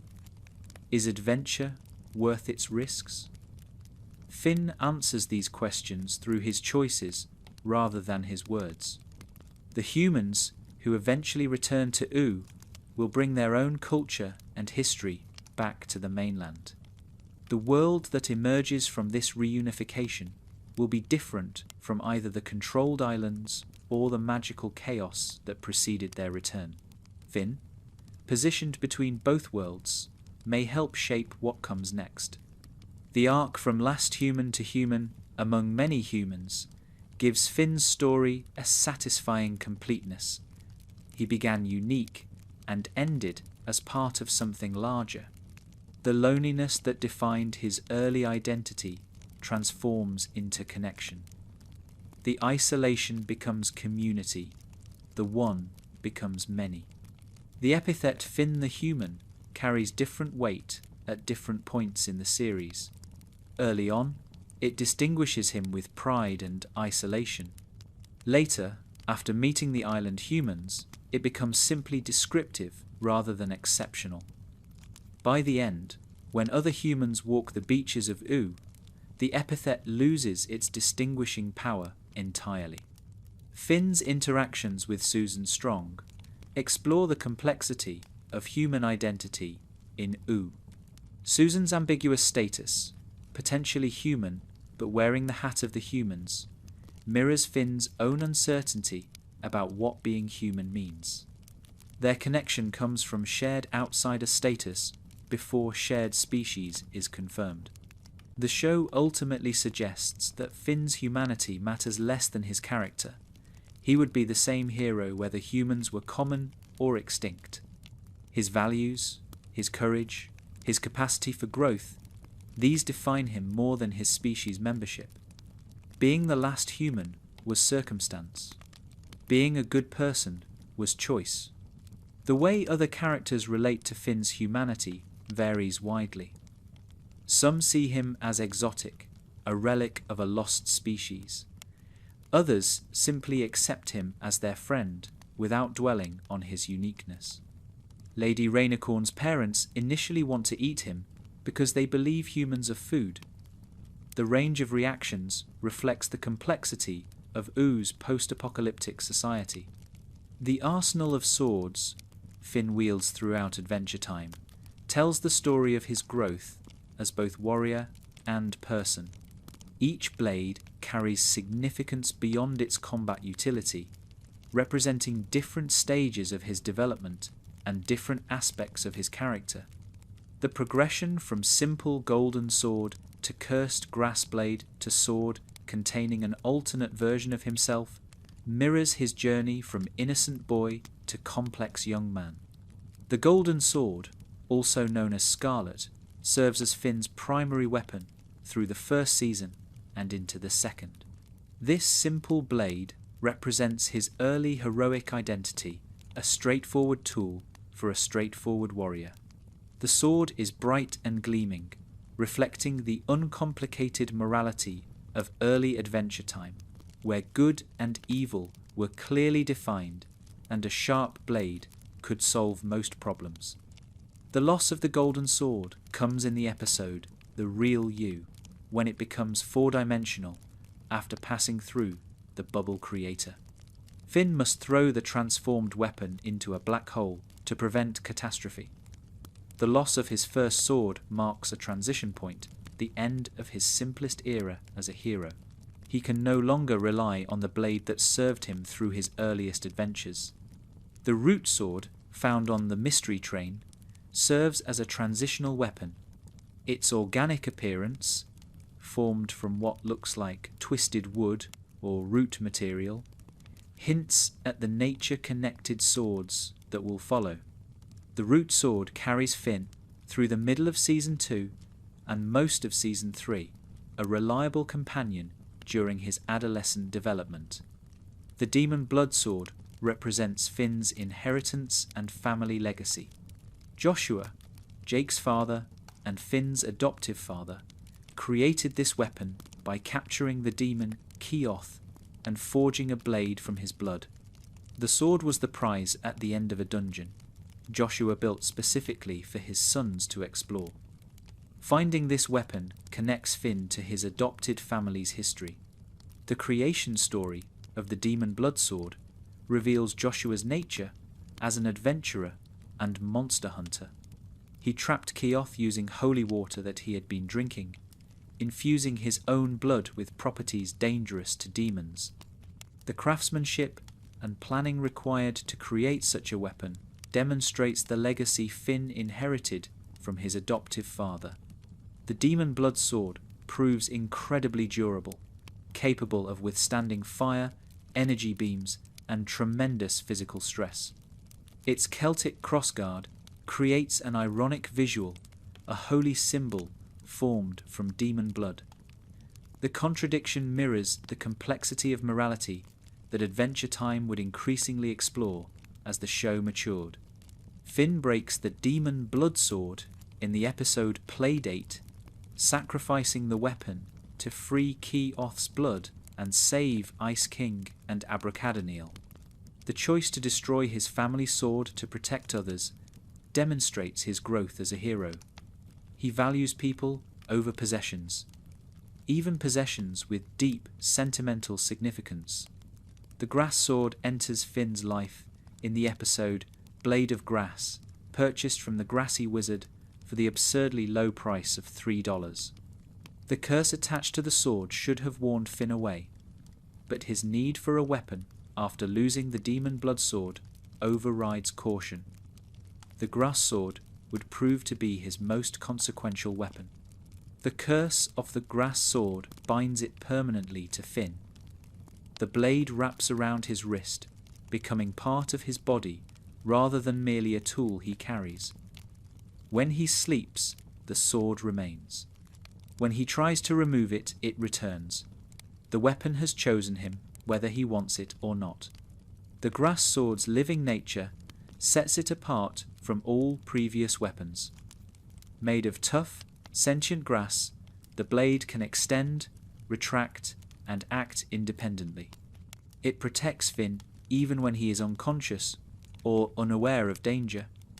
The relationship between Finn and this sword is symbiotic rather than merely instrumental. When Finn loses his arm at the citadel while trying to grab his fleeing father, the grass sword attempts to save him. The blade reaches out, trying to hold Martin, but instead tears away along with Finn's arm. The loss seems total, both limb and weapon gone together. The grass sword eventually returns, growing back as part of Finn's regenerated arm.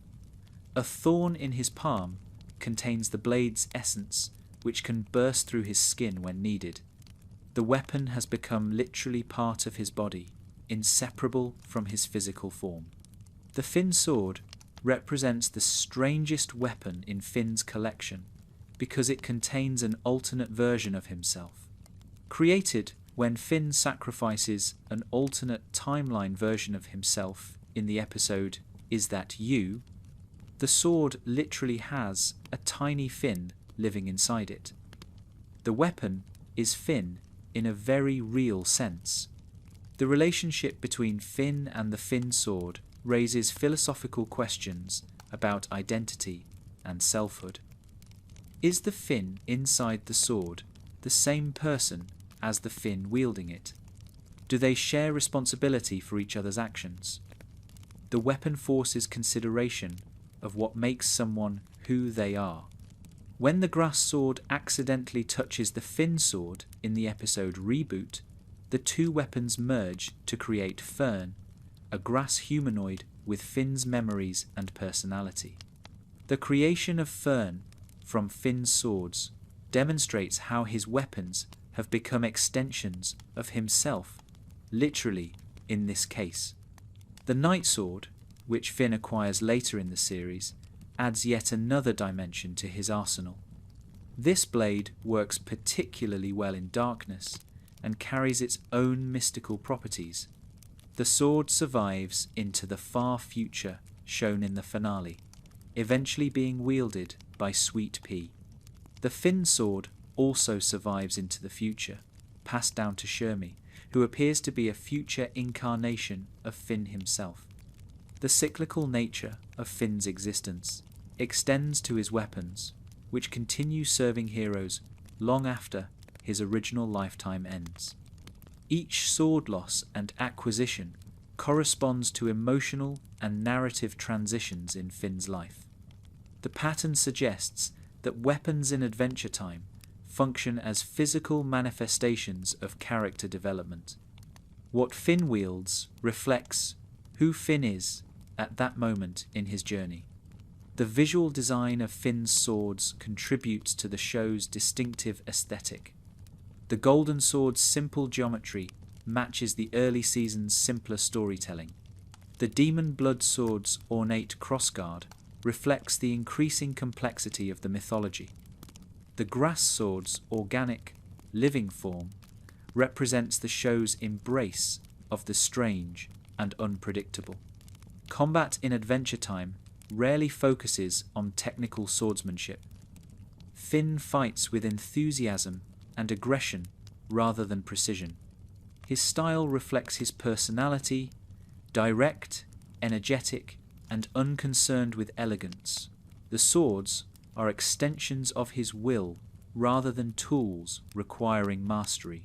The symbolic weight of swords in Adventure Time connects to broader fantasy traditions while subverting them.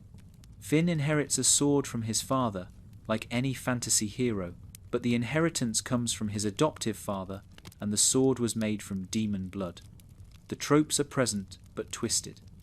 The progression of Finn's weapons suggests increasing entanglement with forces beyond his control. The golden sword was simply a sword. The demon blood sword carried the risk of summoning a demon. The grass sword was cursed. The Finn sword contained a living consciousness. Each weapon brought greater power alongside greater complication. By the end of the series, Finn's relationship with weapons has matured alongside his character. He no longer needs a legendary sword to be a hero. His identity does not depend on what blade he carries. The boy who once defined himself by his sword has become a man who uses swords as tools rather than identity markers. The fate of Finn's swords after his death speaks to their enduring significance. The Finn sword passes to Shermie, continuing to serve heroes. The Knight sword finds Sweet Pea. The weapons outlive their original wielder, carrying his legacy forward into futures he will never see.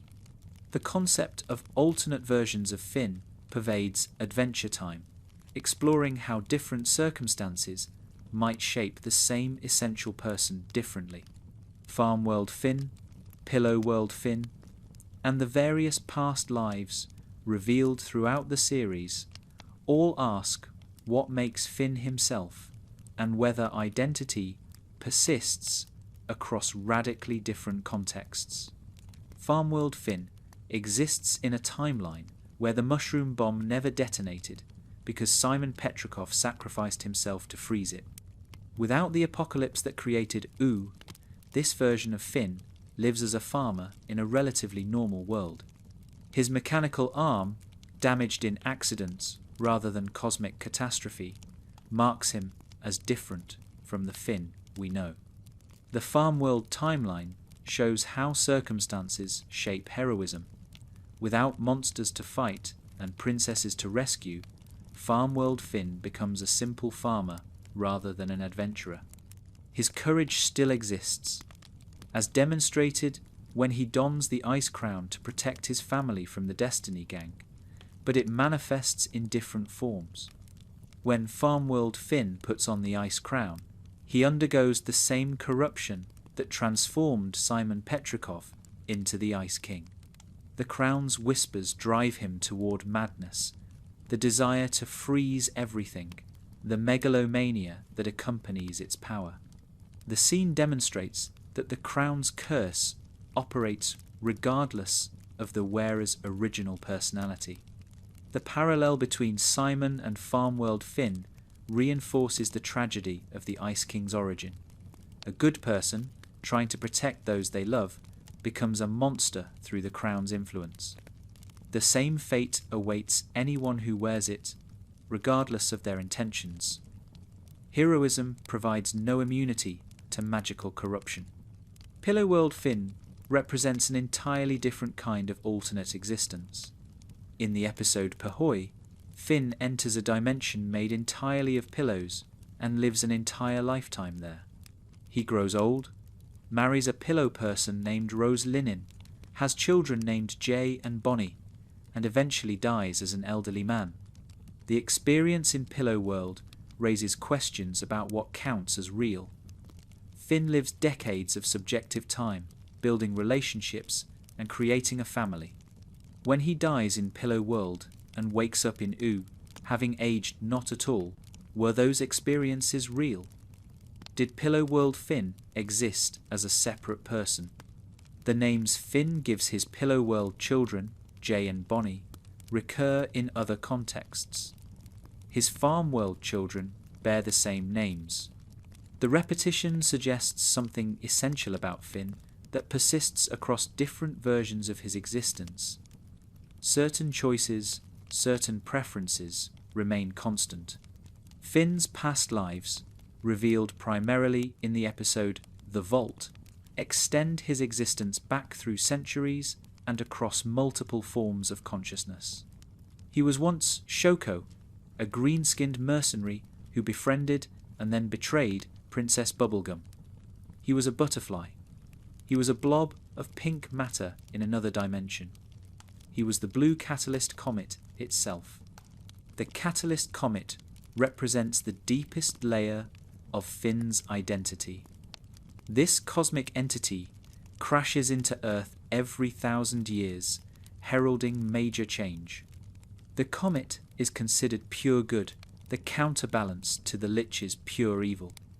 Finn's existence as a force of positive change in the universe predates his human form by eons. Shoko's life provides the most detailed look at a Finn past life. An orphan who lost her arm to the radioactive rivers surrounding the Proto-Candy Kingdom, Shoko was taken in by a gang and trained as a thief.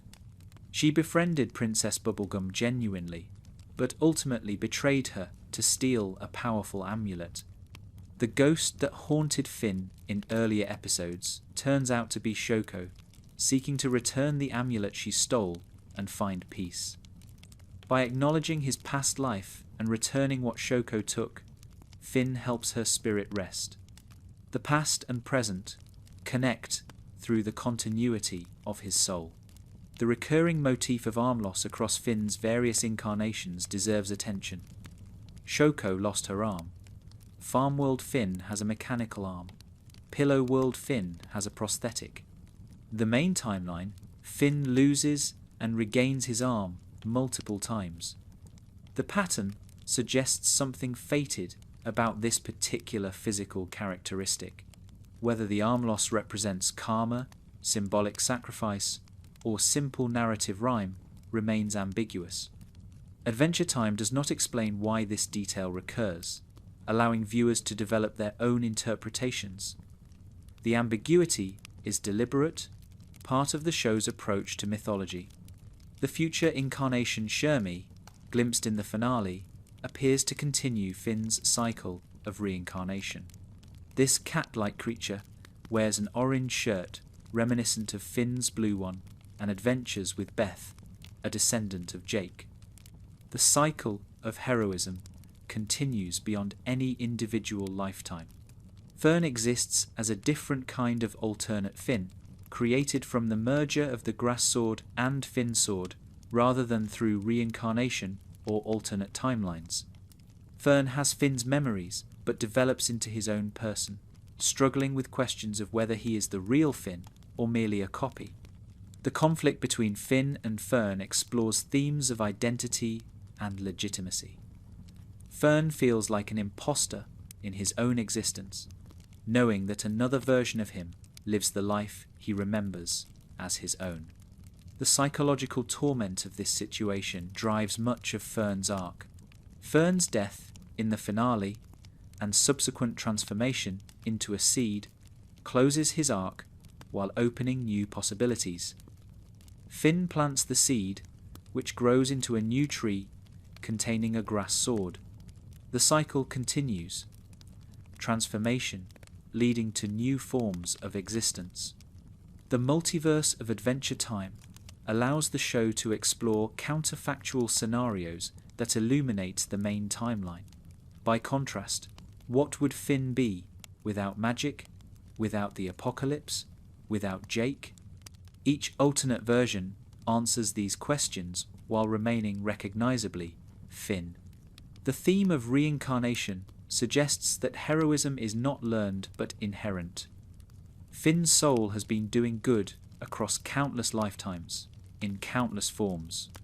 His current incarnation represents one chapter in an eternal story of a force for good moving through existence.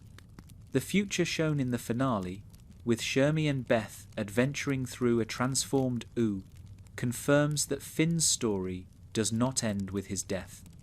His essence continues, finding new forms and new companions.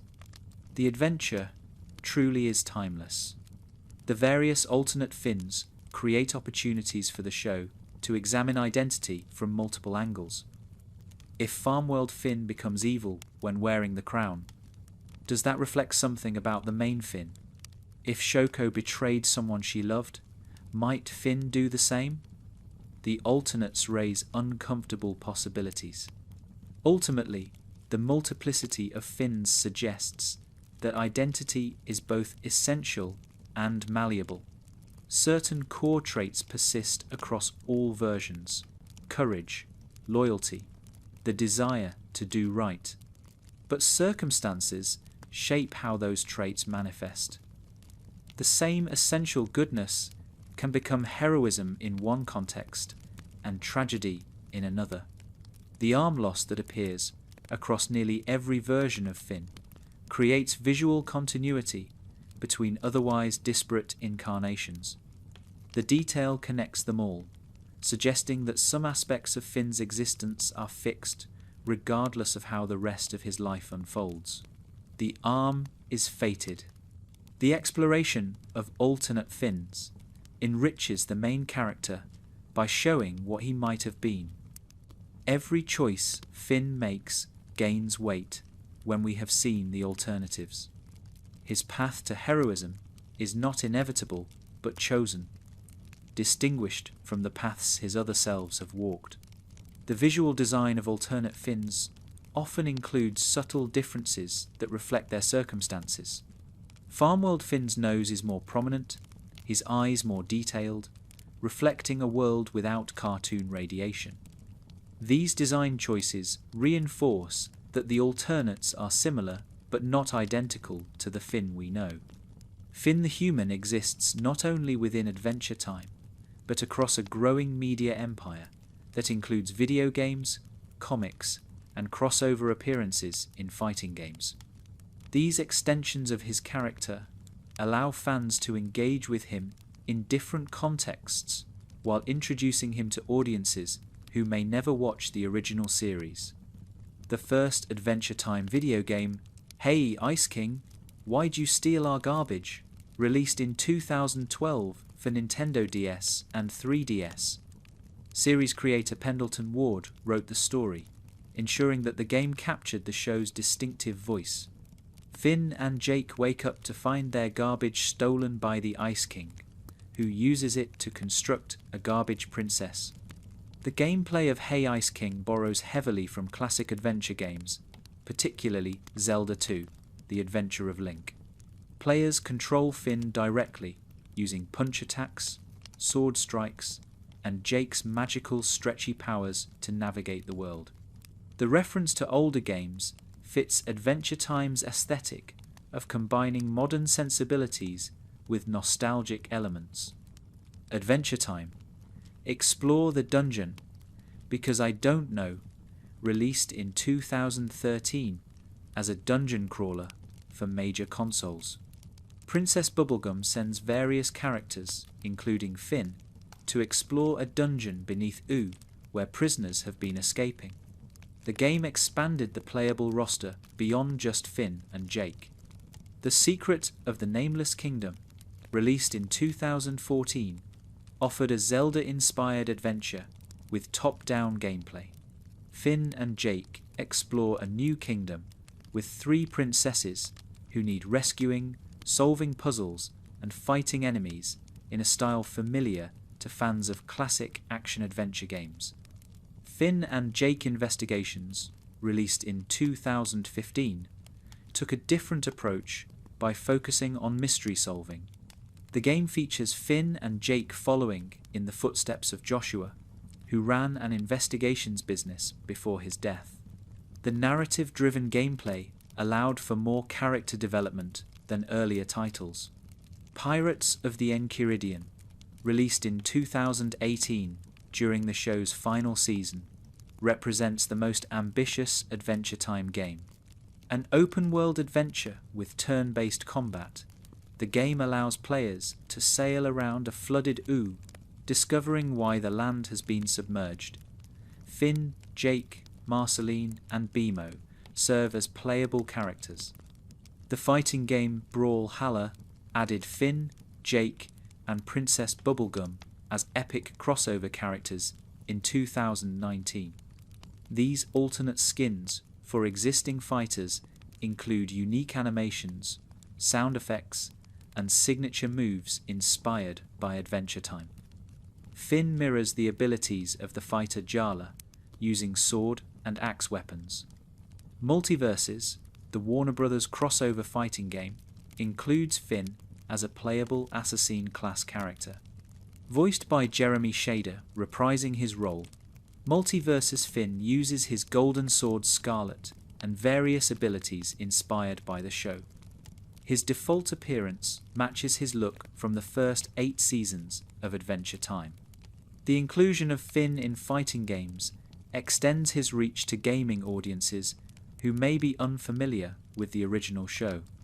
Players who enjoy Multiverses or Brawlhalla might become curious about the character's origins and seek out Adventure Time as a result. Crossover appearances function as advertisements for the source material. Adventure Time comics, published by Boom Studios, ran from 2012 to 2018, with various spin-offs and miniseries expanding the story further. Finn appears throughout these comics, sometimes in stories set between television episodes and sometimes in entirely new scenarios. The comics allowed creators to explore ideas that the television format did not accommodate. Longer arcs, different art styles, and stories featuring unusual team-ups all appeared in the comic series. Finn's comic appearances sometimes depicted him differently than the show, reflecting individual artists' interpretations. Merchandise featuring Finn ranges from action figures and plush toys to clothing, backpacks, and home goods. His distinctive design, particularly the white bear hat, makes him instantly recognizable even in simplified merchandise form.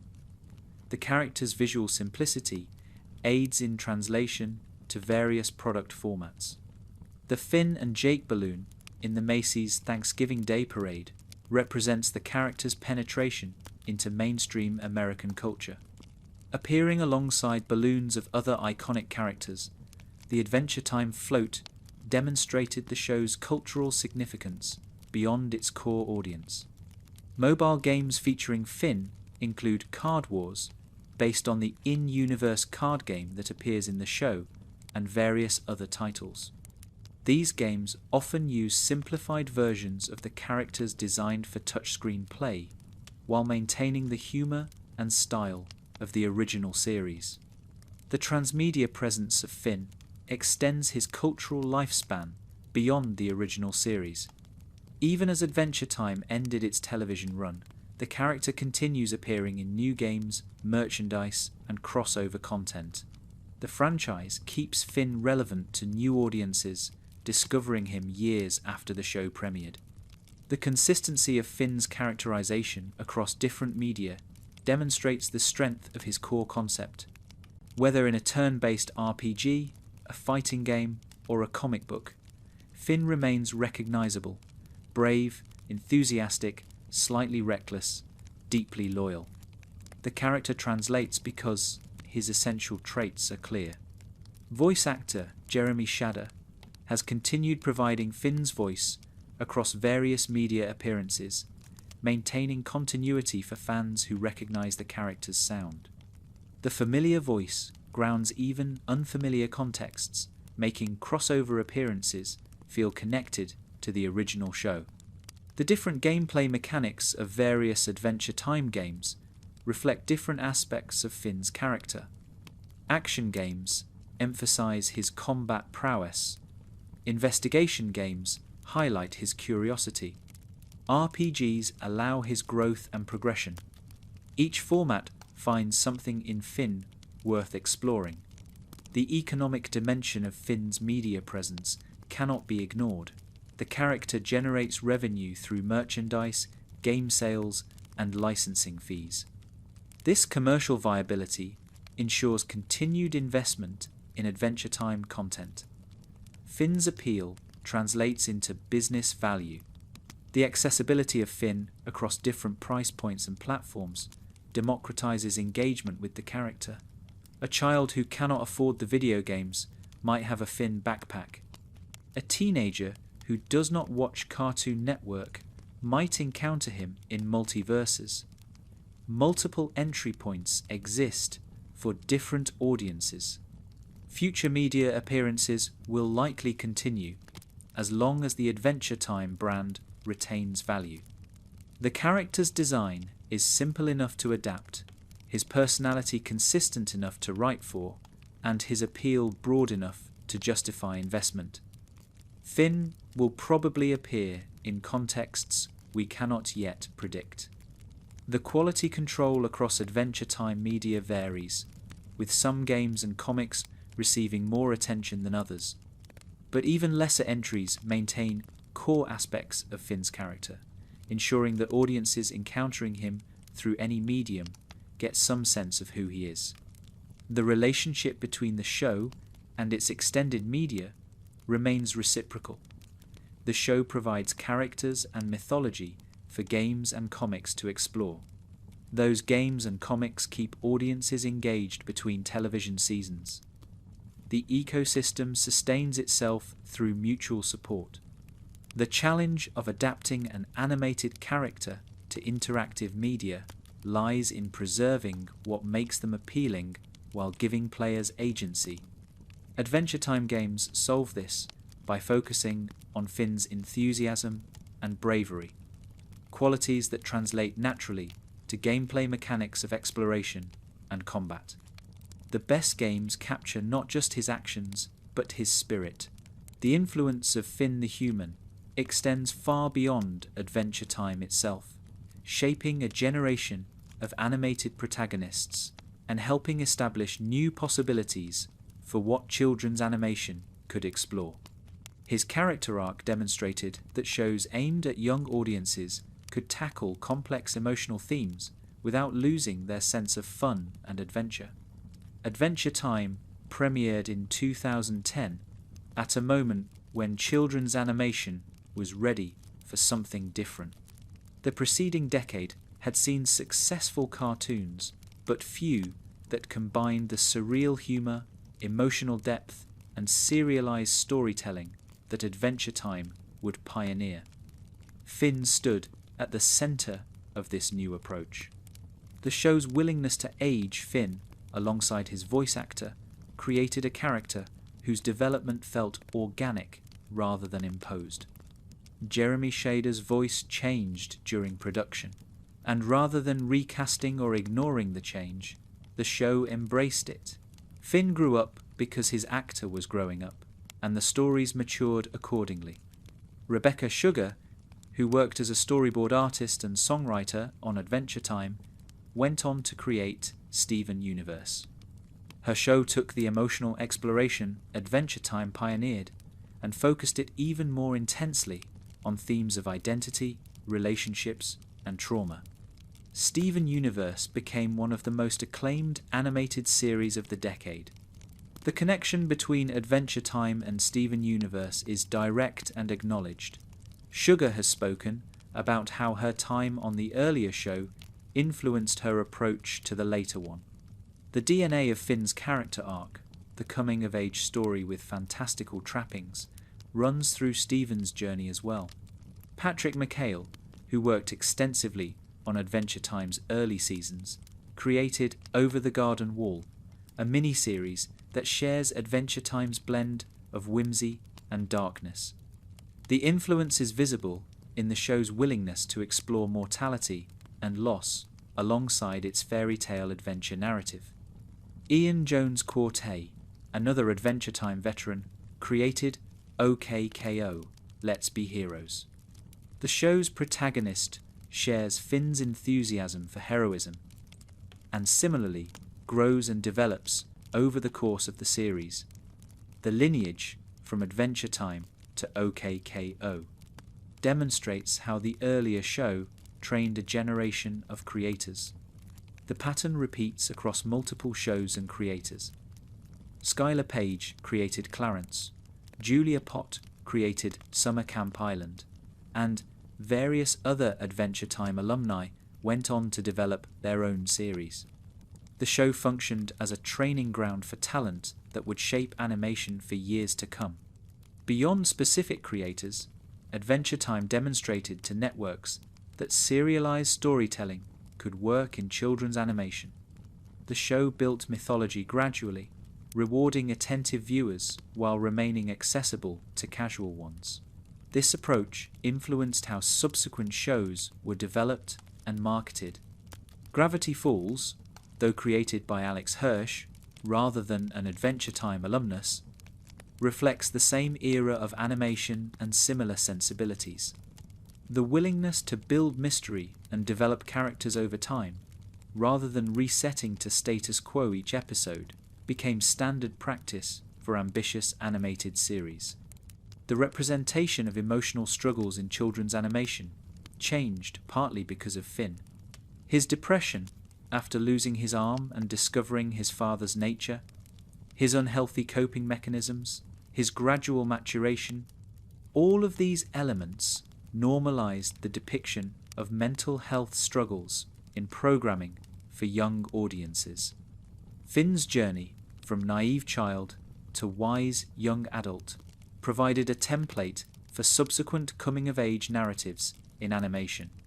Shows that followed could point to Adventure Time as evidence that audiences would follow a character through years of development and would appreciate stories that respected their intelligence.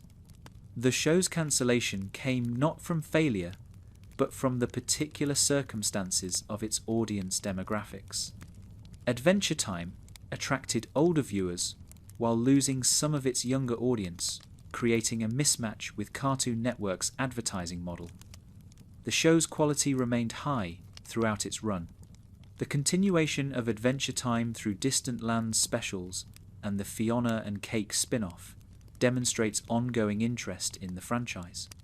An Adventure Time movie is currently in development, with Rebecca Sugar, Patrick McHale, and Adam Muto all involved. The story continues to expand.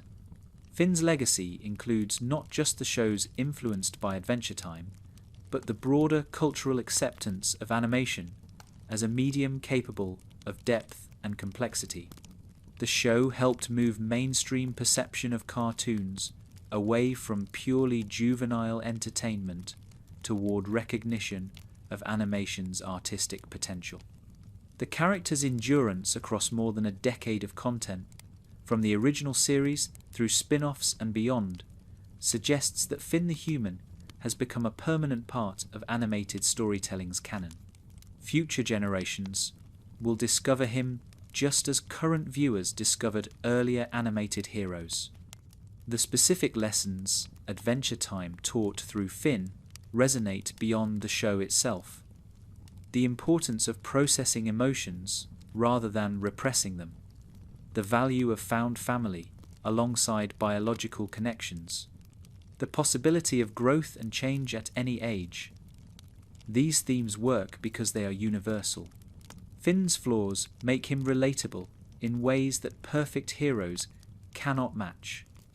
He makes mistakes, hurts people he loves, and struggles with impulses he does not fully understand.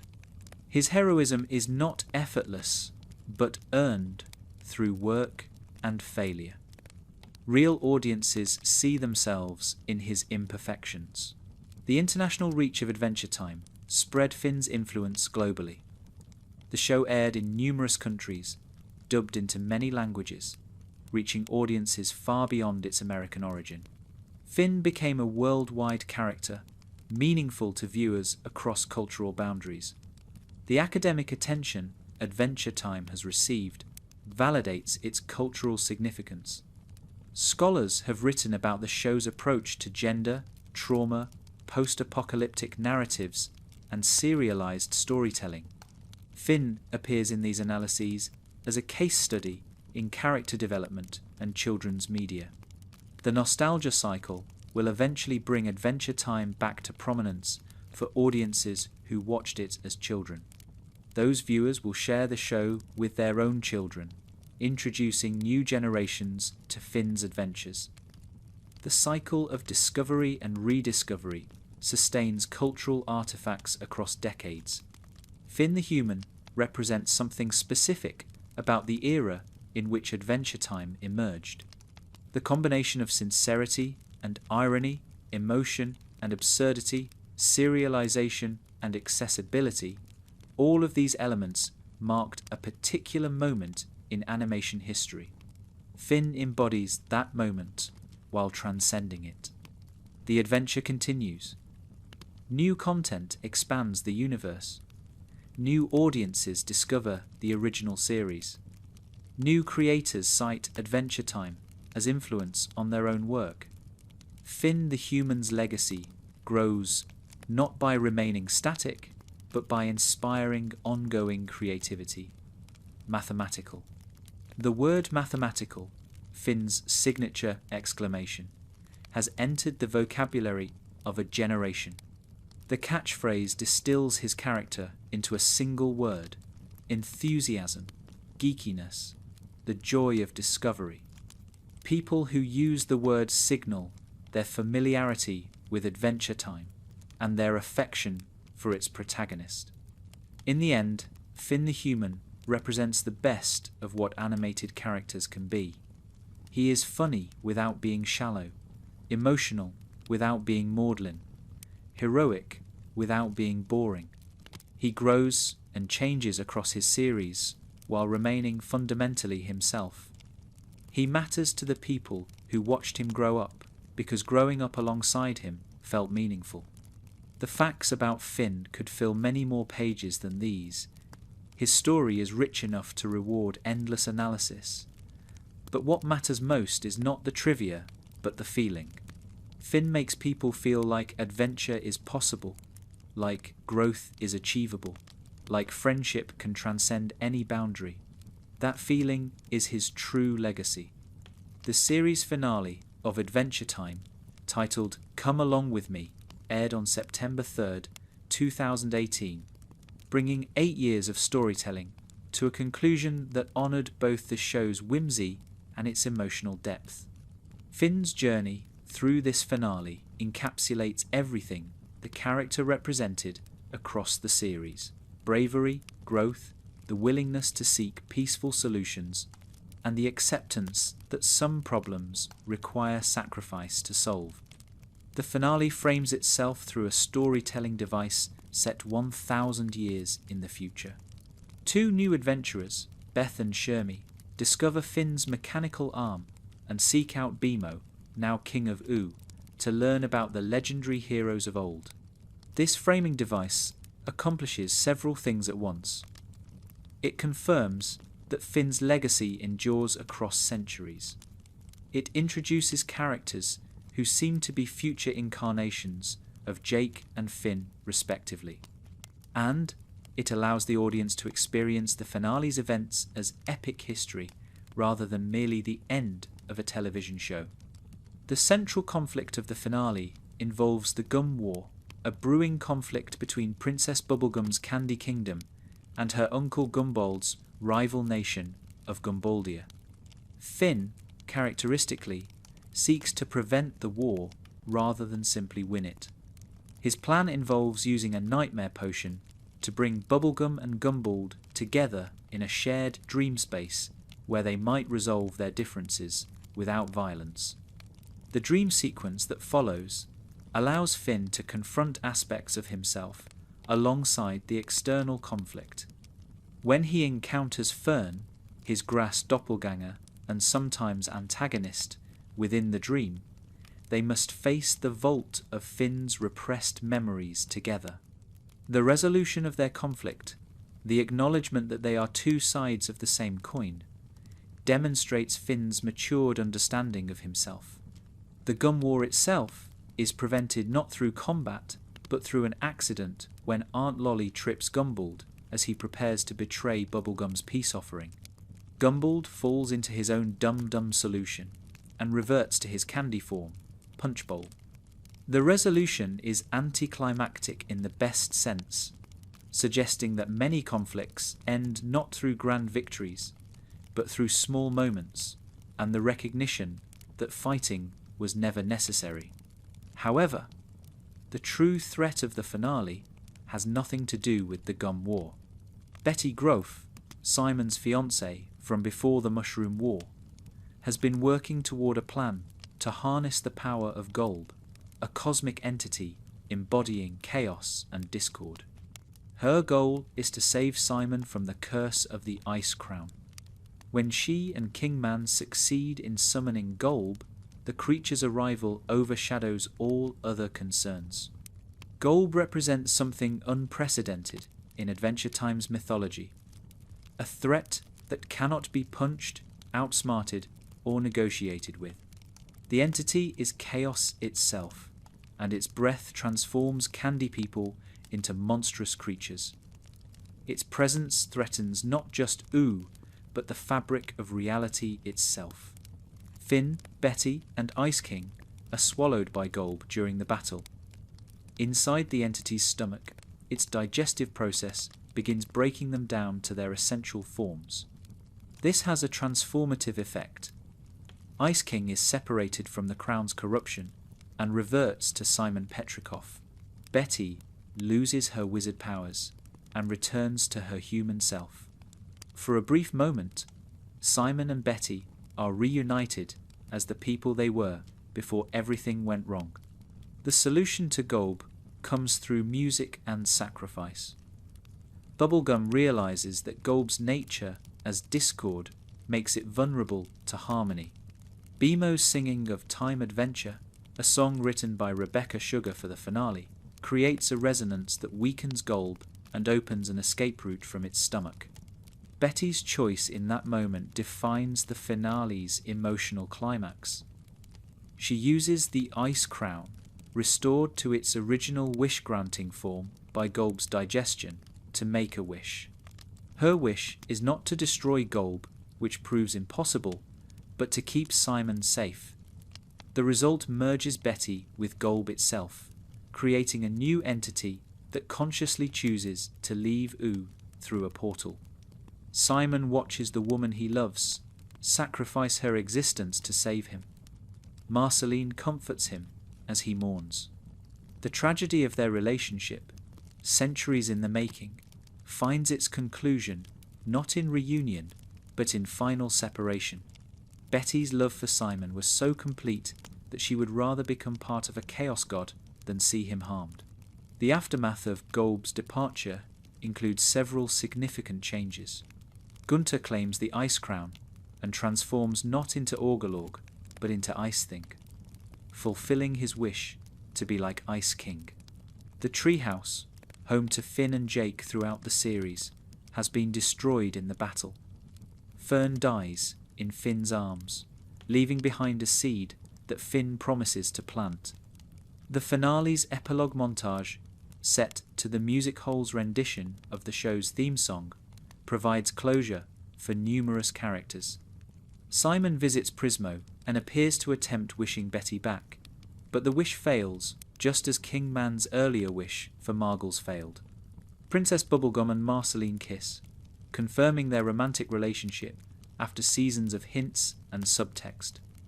Finn and Jake watch the sunset together, their bond intact despite all they have endured.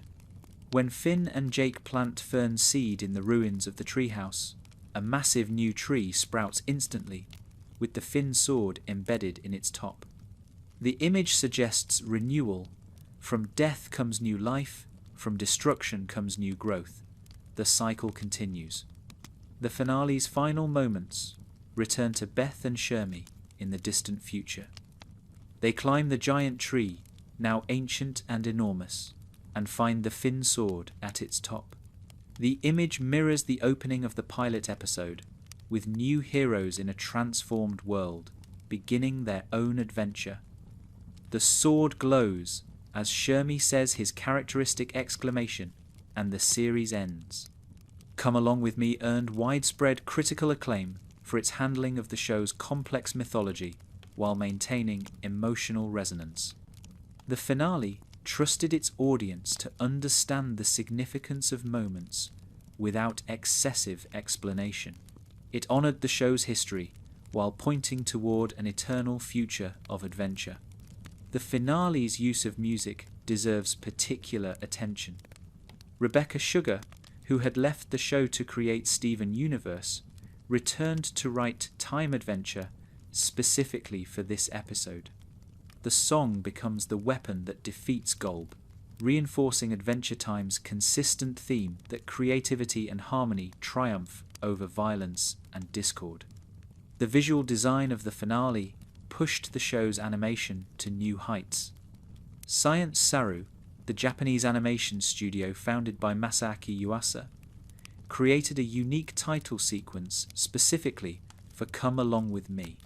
The sequence's fluid, dynamic animation style signaled that this finale would be something special. The emotional intelligence of the finale manifests in how it handles loss. Characters lose their home, their friend Fern, their sense of safety. Betty is lost forever. Yet the finale does not wallow in grief, but acknowledges it while moving toward hope. Life continues after loss, changed but not ended. Finn's role in the finale demonstrates his growth across the series. He is no longer the impulsive child who would charge into battle without thinking. He seeks peaceful solutions. He enters dreams to mediate rather than to fight. When violence becomes necessary, he acts effectively, but without the gleeful enthusiasm of his younger self. The finale's structure, bookended by future adventurers, suggests that Adventure Time itself is a story being told rather than events happening in real time. This metafictional framing adds another layer to the show's exploration of narrative and meaning. Stories matter because they are told and retold, shaping how we understand our world. For Finn specifically, the finale confirms that his legacy outlasts his lifetime. 1,000 years later, his mechanical arm is discovered as an artifact. His sword sits atop a sacred tree. His stories are told by Bimo to new adventurers who will carry forward his spirit. The hero's journey extends beyond the hero's death. Adventure Time, Fiona and Cake, premiered on August 31st, 2023, introducing audiences to a 29-year-old Finn the human who had grown significantly since the original series ended. The spin-off, set 12 years after Come Along With Me, depicts a Finn who has matured into adulthood while retaining his essential heroic nature. Adult Finn appears with a well-groomed blonde beard, visible hair beneath his iconic hat, and a more muscular physique than his teenage self possessed. He wears jean shorts and still carries his backpack, maintaining visual continuity with his younger incarnation while clearly showing the passage of time. The beard particularly signals his transition to manhood, a marker of maturity that the show uses to establish immediately that this is not the same Finn viewers knew. The most significant change in adult Finn's life is the apparent absence of Jake. While the show keeps Jake's fate deliberately ambiguous, the implication that he has passed away, given the lifespan differences between humans and dogs, adds poignancy to Finn's continued adventures. Finn now adventures alone, or with other companions, carrying forward the legacy of his brotherhood with Jake. Fiona and Cake reveals that Finn is in a romantic relationship with Huntress Wizard, confirming the slow burn connection that developed during the original series.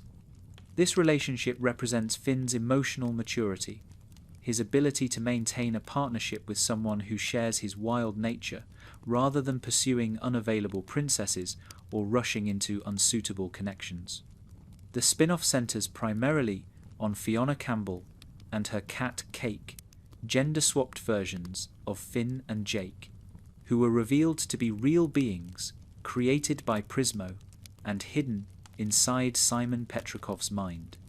The revelation that Ice King's fanfiction about Fiona and Cake was actually his unconscious awareness of real people existing in a pocket dimension adds layers of meaning to those original episodes. Fiona at 29 faces challenges that mirror what the original Adventure Time audience might experience as adults. She struggles with rent, gets fired from jobs, navigates complicated relationships, and wonders if her life will ever have the meaning and adventure she craves. Her world lacks magic, making her ordinary in ways that Finn never was. Simon Petrikov, freed from the Ice King curse, serves as a major character in Fiona and Cake. No longer defined by madness and kidnapping princesses, Simon struggles to find purpose in a world where he is merely human. His isolation from Oo's magical community, his grief over Betty, and his sense of displacement drive much of the first season's emotional core. When Simon inadvertently opens a portal that pulls Fiona and Cake into his reality, the three embark on a multiverse-spanning adventure while being pursued by the Scarab, a cosmic auditor determined to erase Fiona and Cake's unauthorized existence. The journey takes them through numerous alternate realities, each offering new perspectives on familiar characters. Finn appears in the Simon Petrikov episode of the first season, encountering Simon at a bar and offering wisdom born from his own struggles. Adult Finn tells Simon about the Fiona and Cake stories being meaningful despite their fictional framing. The conversation demonstrates how Finn has grown into someone capable of offering comfort to others. The first season concludes with Fiona and Cake's universe earning the right to exist within the multiverse proper, no longer hidden or unauthorized. Their world gains residents from other realities who choose to stay, and the Scarab's threat is neutralized. Simon finds some measure of peace, though his grief for Betty remains.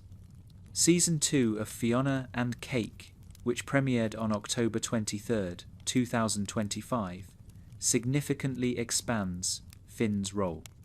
The season reveals that Finn has become seriously ill following the events of the first season, requiring Princess Bubblegum, Marceline, and Simon to seek increasingly desperate measures to cure him. Huntress Wizard takes a central role in Season 2 as she quests across the multiverse to find a way to save Finn. Her journey explores her origin story, depicting her as an orphan raised by a kind huntsman before becoming the nature-connected wizard fans knew from the original series. Her dedication to saving Finn demonstrates the depth of their relationship. The parallel storylines of Season 2, with Fiona dealing with mundane problems like eviction and complicated feelings for her ex, DJ Flame, while Huntress Wizard searches for magical cures across dimensions, create a structure that reflects the show's mature target audience. The problems are different in each world, but equally pressing. Fiona and Cake carries a TV-14 rating, the first Adventure Time content rated for mature audiences. The show includes more explicit language, bloody violence, and frank exploration of adult themes like rent struggles, substance abuse, and complex romantic and sexual relationships. Gary Prince and Marshall Lee's openly gay relationship represents increased LGBTQ representation compared to what the original series could depict. The spin-off demonstrates that Adventure Time's universe can expand to serve its audience as that audience ages. Fans who grew up with Finn's childhood adventures can now follow stories that address their current life stages. The franchise has not abandoned its original fans, but grown alongside them. Adult Finn in Fiona and Cake represents everything the original series promised about his character. He became a hero. He found love. He matured without losing his essential kindness and bravery. The journey from 12-year-old boy fighting monsters to 29-year-old man still helping others shows that Adventure Time understood character development as a long-term project. The visual design of adult Finn carefully balances nostalgia with maturation. His blue shirt echoes his childhood wardrobe, but fits differently on his adult body. His hat remains, but now covers fuller hair. The design choices tell viewers immediately that this is the same Finn, changed by time but fundamentally continuous with who he was. Fiona and Cake's exploration of Finn's adulthood allows the franchise to address themes impossible in the original series. How does a hero cope with aging? How does he maintain purpose when the adventures slow down? How does he grieve the loss of his brother and best friend? The spin-off treats these questions with the same care the original series brought to childhood concerns. The meta-textual nature of Fiona and Cake, with its exploration of Prismo's unauthorized creation, and the Scarab's attempt to enforce cosmic law, adds philosophical depth to Finn's story. If Fiona and Cake are real, despite originating as fiction, what does that say about the nature of reality and creation? The questions extend naturally from Adventure Time's long-standing interest in identity and existence. The series demonstrates that Adventure Time can grow alongside its audience indefinitely. As current fans age, the franchise can tell stories relevant to their life stages. As new audiences discover the original series, the existence of mature spin-offs provides a pathway for continued engagement. Finn's story becomes multi-generational. The critical reception of Fiona and Cake validated the approach of maturing with the audience. The first season received a perfect score on Rotten Tomatoes. Critics praised the show's willingness to address adult themes while maintaining the spirit of the original. The gamble of aging up the franchise paid off. Finn's presence in Fiona and Cake, even when he is not the central focus, grounds the spin-off in Adventure Time's history. His appearance reminds viewers that this strange multiverse springs from the world they knew. His maturity provides a measuring stick against which Fiona's own growth can be judged. Finn the Human stands among the most significant characters in animated television history. His journey from hyperactive child to thoughtful adult, from monster slayer to peacemaker, from lonely human to member of a vast found family, established templates that subsequent animated series would follow and expand. Understanding why Finn matters requires considering both what he represented within Adventure Time and what he represents to the medium of animation itself. Within the world of Ooo, Finn represented humanity itself. As the apparent last human for much of the series, he carried the weight of his entire species on his young shoulders.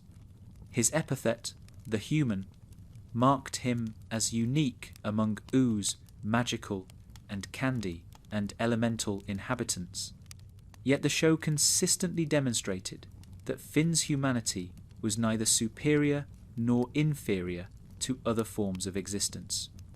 He was simply different, valuable for what he was rather than for what he lacked. Finn's heroism was always accessible rather than aspirational in the negative sense.